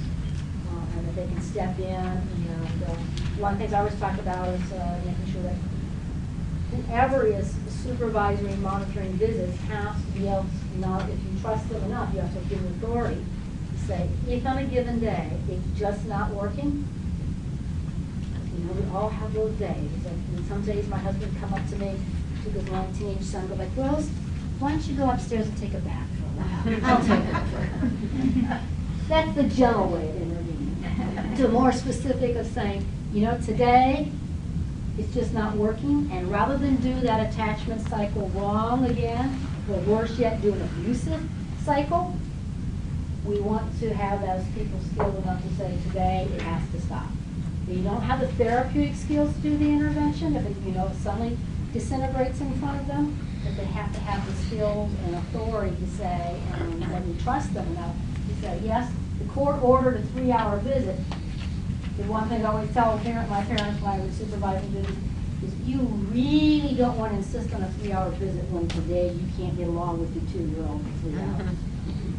Or with the same teenage son, if you would put me in one of your county rooms for a visit, for a whole hour, with nothing in there that's teenager friendly, and ask my son and I to interact appropriately for a whole hour and just talking to each other, we would have looked very dysfunctional for about a year of our life. Right? So, I mean, I'd say with a sense of humor, but also to say, we've got to put that reality and not expecting perfect parenting, because not only do we expect it sometimes, but the parents and kids are expecting this perfect parenting because they get this 1, 2, 3, 4 hours a week, and they want it to be perfect, and we set this impossibly high standard, and there's the same sometimes.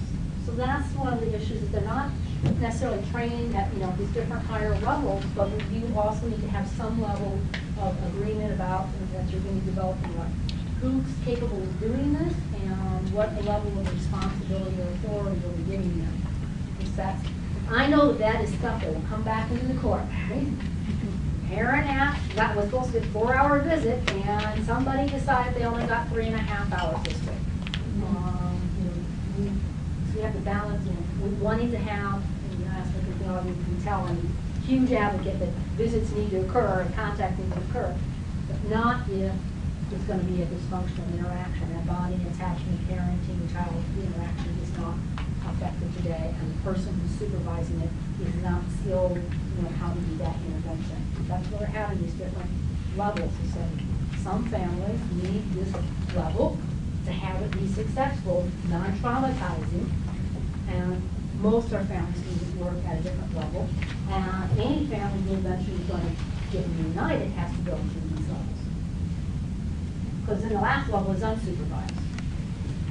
And unsupervised does not mean nobody ever checks in. We're going to get kind of confused about this. Some of our parents get confused about this.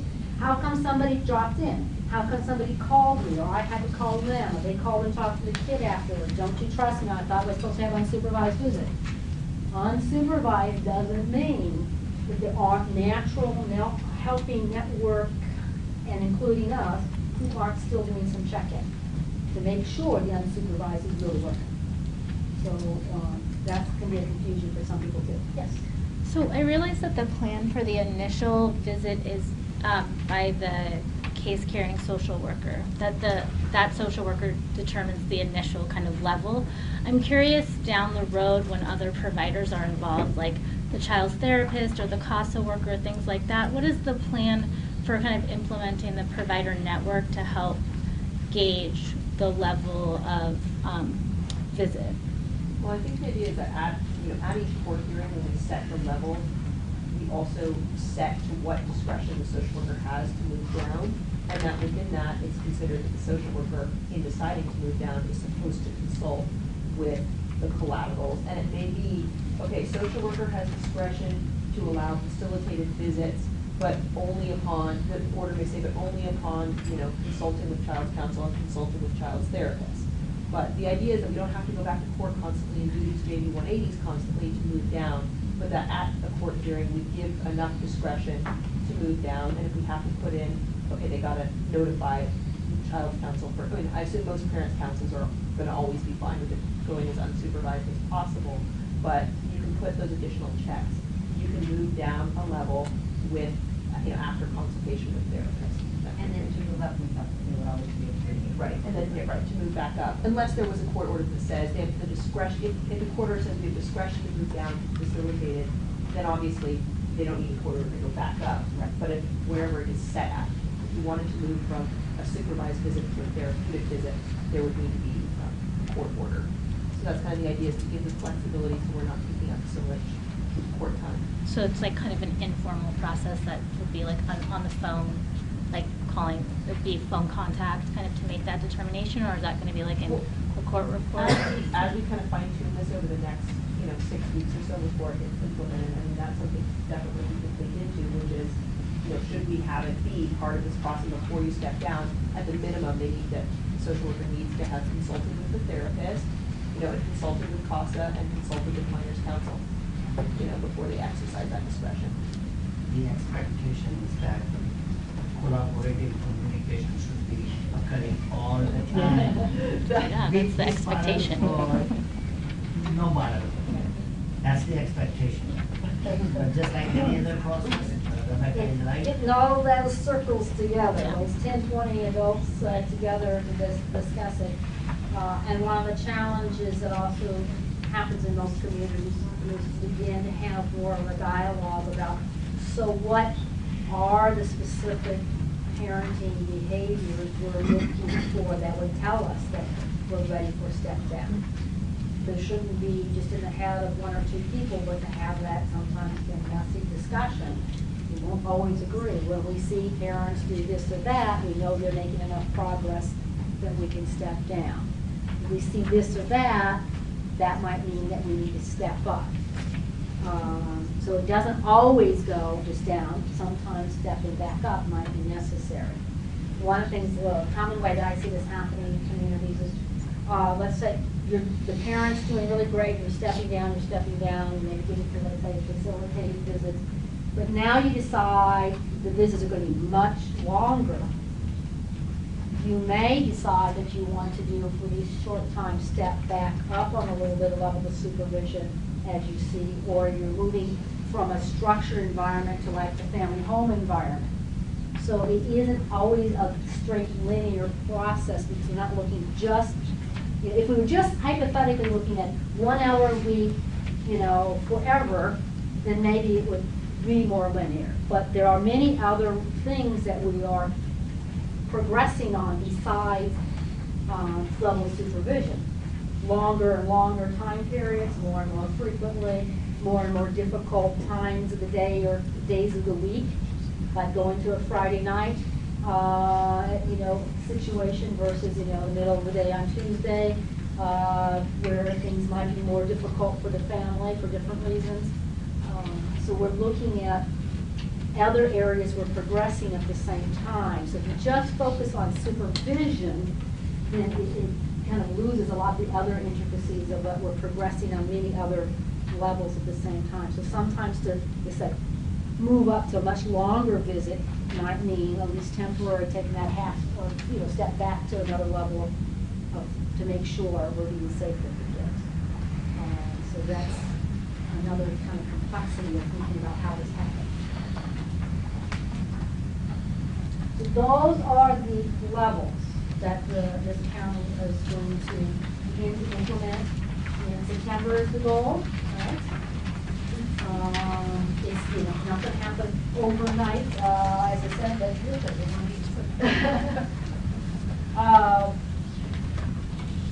One, just really quickly, one of the things that's still going to be built in, and it's being done now, but the workers, and we've been doing some training for them in August, is doing more with them on making sure there's a real specific safety planning process, no matter what level. Even, as I said, even unsupervised visits have some safety built into them, given where we are. And part of that is really developing that relationship with the child and the parent. For younger kids, particularly having hand signals or verbal clues that they can tell you that you missed it when the parent gave them a look. But they trust you, whoever the supervisor of the visit is, they trust you enough to tell you by some way that you have developing that skill. So one of the skill sets we've been working on with the county staff is to really implement this more fully to make sure that everyone, this is not a secret for people that, the parents or the kids, but what we're building into everything is so that eventually, I said, when you pull out the cable called child welfare from that child's life, the family system, the older kids, the parents, the community, the relatives have all developed a process, and most important, the child's learned to trust one or more adults that they can say, it's not working for me. So we can do all we want in saying we think we know what's best for the kid, but we still, I believe, have to keep going back to the kid and saying, what is this working for you or not? At some level or another, is this working for you or not? Because what you think is traumatic, they don't. Or what you think is you think it's traumatic and they say no, or you think it's no big deal and they have just are totally traumatized by it. It's their perception of things, right? That's what we're constantly trying to figure out is when the child is what's working for you.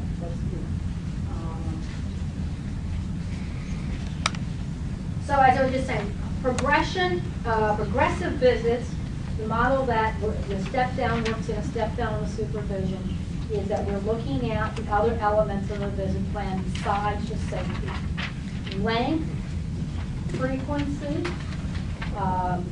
the level of parenting activities and responsibilities, location.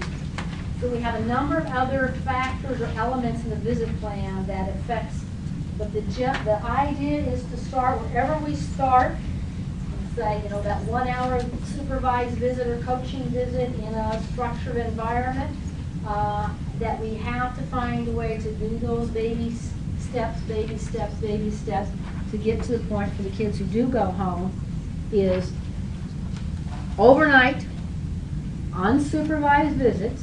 It doesn't mean there's some safety built in because we've been practicing that, right?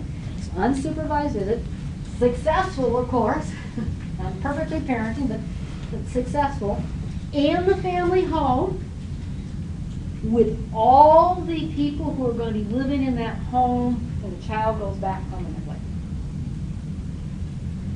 If we can't test that out, we don't feel comfortable getting the child to that point, why are we recommending reunification of child care? It is really scary to not have a process to take you from this beginning point to that point without some real deliberative community dialogue, as you're trying to do here in San Mateo.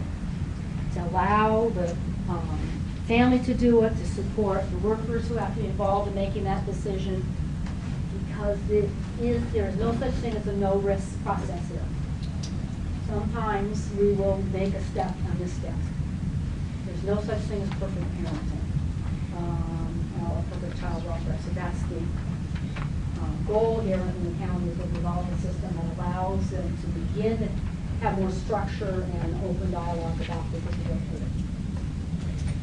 So I want to give some more time. Oh, let me see. For the county to talk about some things I'm not familiar with, and I think we can talk about some of these other programs. That's the visitation center. The visitation center and how you're going to be using some of your community resources for this. Yes. We are also working with the congregations. We have Rabbi Miller, he's helping us reach out to all. They want to get you on the video, so have you come stand over here. The congregation, that's the process that we are reaching out to all different churches in the area, especially in this county. So all of us, we intend to have regional visitation centers in each region, all the service areas, like in the central part of the county, we'll have 2 churches. If they cannot offer space to convene a visitation, they may be able to offer volunteers, so we can utilize their resources. Some churches may be able to just set up a room, like a family room, so children can visit there. They can play, they can cook, they can do their homework. So that's our plan.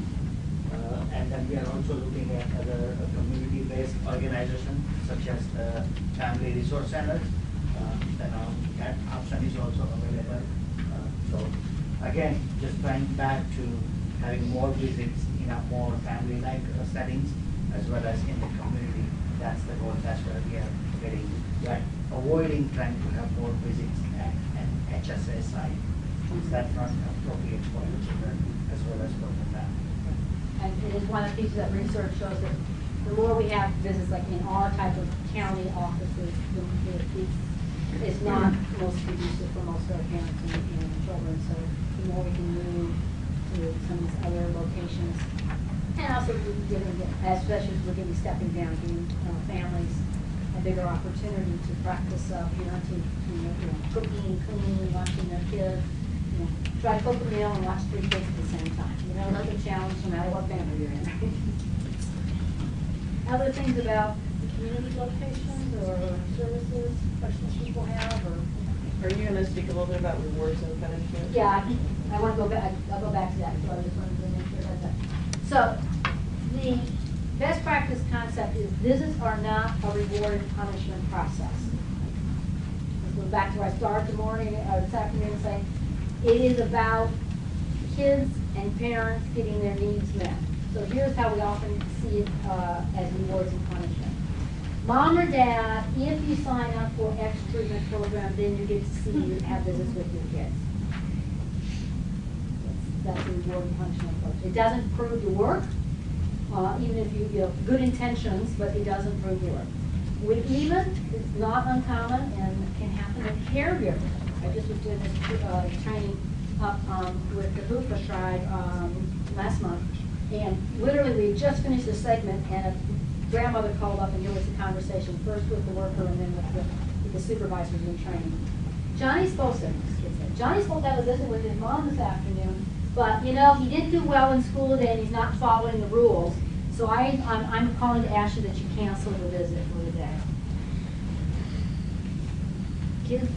Our kids report that this is not an uncommon thing in some caregivers dialogue is they have good intentions to want the kid to behave, but it actually is kind of contradictory to what we start out saying.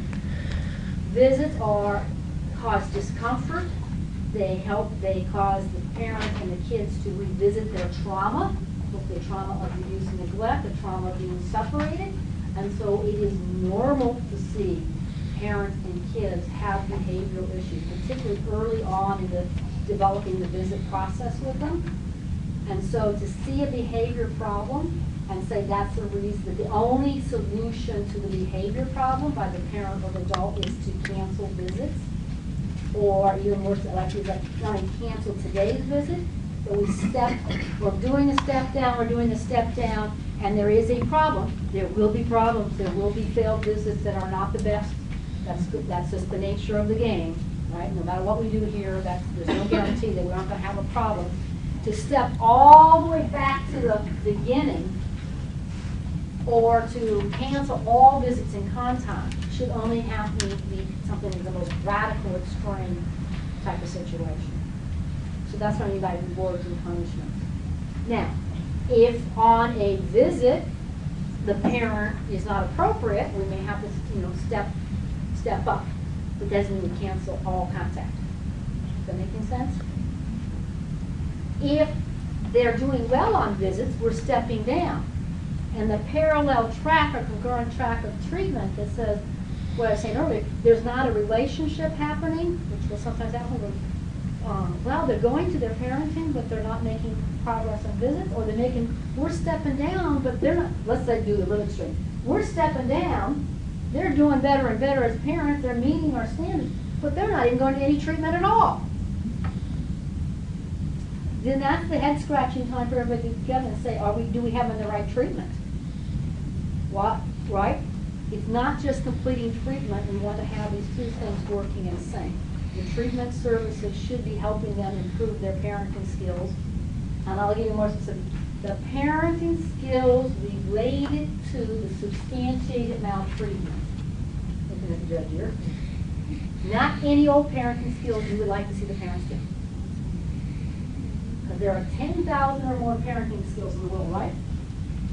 And as a government agency, the county is only allowed to work on the parenting skills that we have determined, which is not an easy thing to just do the lesson, that are going to help them with the substantiated maltreatment.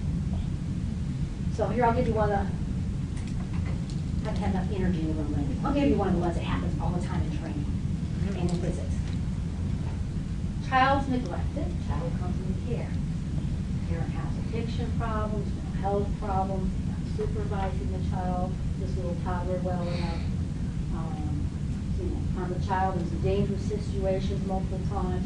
That sounds like a pretty typical places, right? The family doesn't have enough support system, single parent, all these stresses is going on. You make a decision. We can argue about whether this particular case, I won't do that. But the decision was made, there was enough good reason to remove the child in care. Child comes into care. We all love this child and want best for this child, just like we would want for our own kids. The supervisor of the visit, or maybe an attorney or a CASA or the foster parent or relative caregiver, decides that we should only be providing healthy snacks for that child on the visit. I know he decides that, demands it, and assesses the parent by whether they bring in the right healthy snack or not. I see some snickering going on. Now, I've done this exercise when we have more time. After it gets beyond carrot sticks and celery sticks, we are not going to agree in this room what a healthy snack is for a 2-year-old. And we actually don't have to because it's not part of the substantiated maltreatment.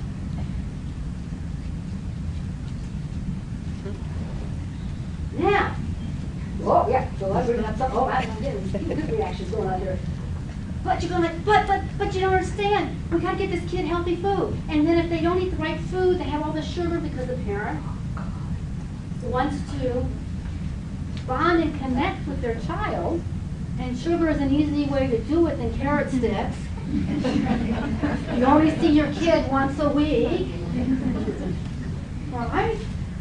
So, of course, so now it becomes back to that messy putting all those circles together. And if you send the kid home after an hour or 2 hour visit, and they get back to the foster parent, and the kid doesn't want to eat dinner now and has an upset stomach or diarrhea, then the social worker is going to get a phone call. Right? Oh, yeah. So, can you require it because it's by law to meet the substantiated maltreatment? It's not related. But as a co-parenting team, we've got to work together to make sure this child's stomach isn't upset every time he goes to and from visits. So that's the challenge, right? So it's not legally related, but it is the reality of trying to parent this child. I mean, it goes to, this is not extreme stories here all the time, but foster parents vegan. And it's insisting that the child come on visit and the parent can't provide them any form of dairy or meat products. Really? I mean, it happens, folks. I'm not making these stories up. Right? So this is how it's like, legally, who gets to decide the child's diet? Okay, I'll make it really easy for you this time. 2:30 on Friday afternoon. A child's in care and needs a haircut. Who gets to decide? I did this wrong. I got in big trouble from one of my parents when I did this wrong, right? But look, let's say, who gets to decide? The parent. The parent. Right? The birth parent, the custodial birth parent, right? Right. But it's not always that easy because you've got these other people who are doing 24/7 caregiving, right? When I got in trouble, Mom was in state prison. I thought, well, what's the big deal about the foster parent taking the kid out to get a haircut? Until God, I did do the visit to the state prison, and if I'd waited long enough, Mom might never found it figured out I did it wrong. I learned a good lesson about that, right? How to get the foster parent and birth parent to talk to each other to come to some agreement about something like that. There are so many things when we start talking about all the levels of parenting. Who gets to decide what religion a child is when they're in foster care? Child. The child is the birth parent. But let's talk about a really young child. They're 2, 3 years old. The birth parents. Very seldom is that part of, they have the cultural, legal right as birth parents to decide what religion. Well, a lot of our foster parents are religious people. On Wednesday, Thursday, Friday, Saturday, whenever they do their religious activities, they're taking the child with them. So we have these very messy, complex things about how we have this dialogue about what are the parenting skills that are really related to the maltreatment. And what are the things that would be nice, but the reality is that's not why we as a government are involved with that family's life. But you fall in love with these kids and you want these kids to have everything you want to give your kids. What you consider a healthy diet, what you consider good education, that every child has their own bed, that every child has right? So this is where it's such a more messy thing. And I think why it's one of the most volatile things at times about doing it, about in child welfare. So because visits require you to get into the meat of the everyday life. You can't just tell foster parents they can't. Now, who has the, we're really getting that, who has the right to decide whether a child gets an immunization shot? Parent. I think it's the parents, unless again there's a medical substantiated maltreatment, But the reality is, what do we tell foster parents? Who's the social work supervisor here? What do we tell foster parents the day the kid goes into care? Take him to the doctor. Take them to the medical checkup. We don't know what their shot record is. Get that doctor, start pumping them full of the shots, just in case they haven't had it. Oh, no, we actually.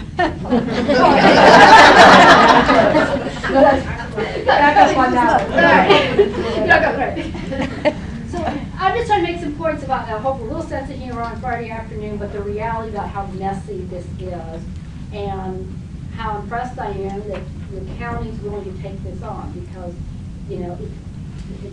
putting this out means that we now need to have a lot of dialogue with each other. The steps and the definitions are only a little beginning of that dialogue to say, it's, you know, that it gives us a way, hopefully gives you a way to begin to have more of these conversations. And it will create opportunities to really challenge ourselves about what is it that we're really looking for, that ultimately, what is it we're really looking for? When parents would look at me, would yell at me, would swear at me, pound the table, and say, what in the hell do I have to do to get my kid back? And I got trained, like most of us, to say things like, well, you gotta go to drug treatment, you gotta pass your drug test, you gotta do this, do this. That's only half the answer. That's the services that we hope will improve their parenting skills related to the maltreatment. Right? So if you can't tell them what the parenting skills are that you're looking for them to improve, you are going to be forever, no matter what your system is, arguing about step up or step down. Because we need to have that dialogue case by case, whether it's, you know, your case you're talking about or other cases. What's the parenting skills?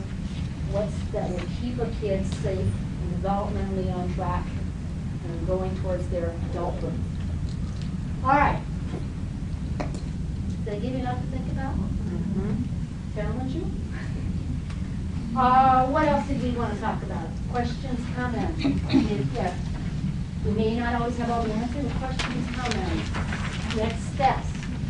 They alluded I to was some of saying the next something steps. about implementation. Yeah. So one of the things that we've talked about is we're really going to be asking, my understanding is that Praveen's going to be asking that the social workers in their report, when they make their visitation recommendation, that there's going to be a much more fleshed out section as to why they want that type of visitation. So if they're asking for a supervised visit, it cannot just be that they're going to say the visit needs to be supervised and regurgitate what the petition language is. They need to say what the specific concern is. I am concerned that dad will say something to the child that is emotionally damaging because he has a history of doing that.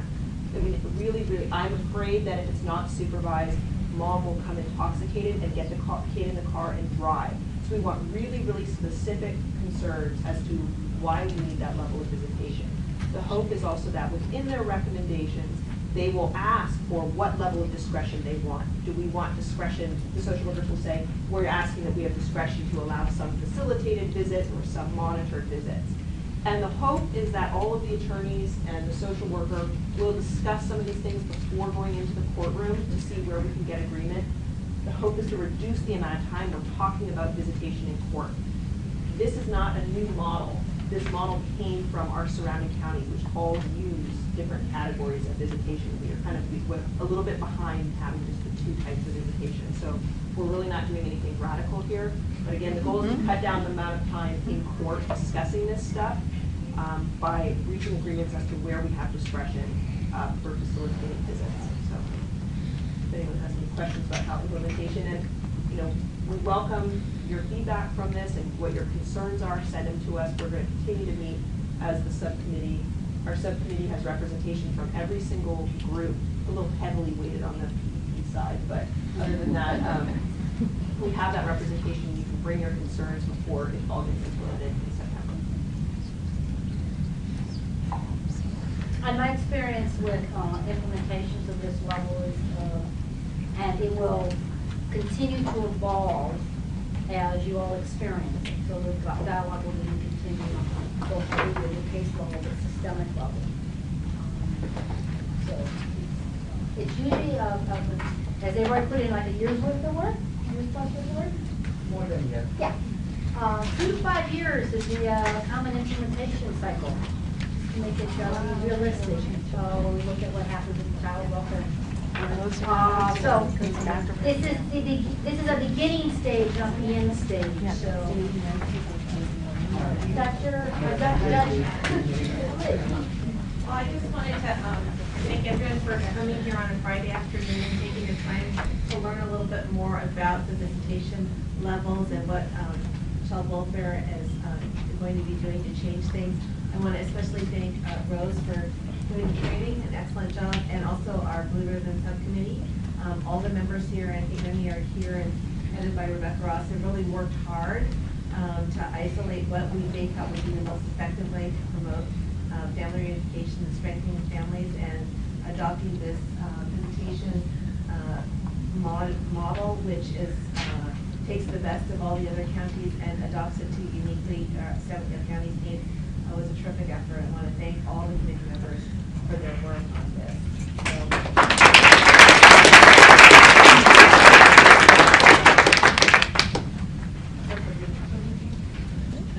So in your packet, there's more, again, websites, resources, go to it, learn more, disagree with me.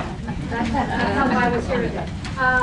If you signed in for CEUs, make sure you did sign out so you can get your CEUs. Up here in the front table, and I'm passing around the evaluations, so you can leave them on the table, and I'll come pick them up. I think those are only for short. The evaluations are for everyone. Evaluations. Signing out is for CEUs only. Hopefully everyone signed in, everyone didn't, we'll find that sheet for you, but yeah, so the two sheets are for like social workers who want to get references. We did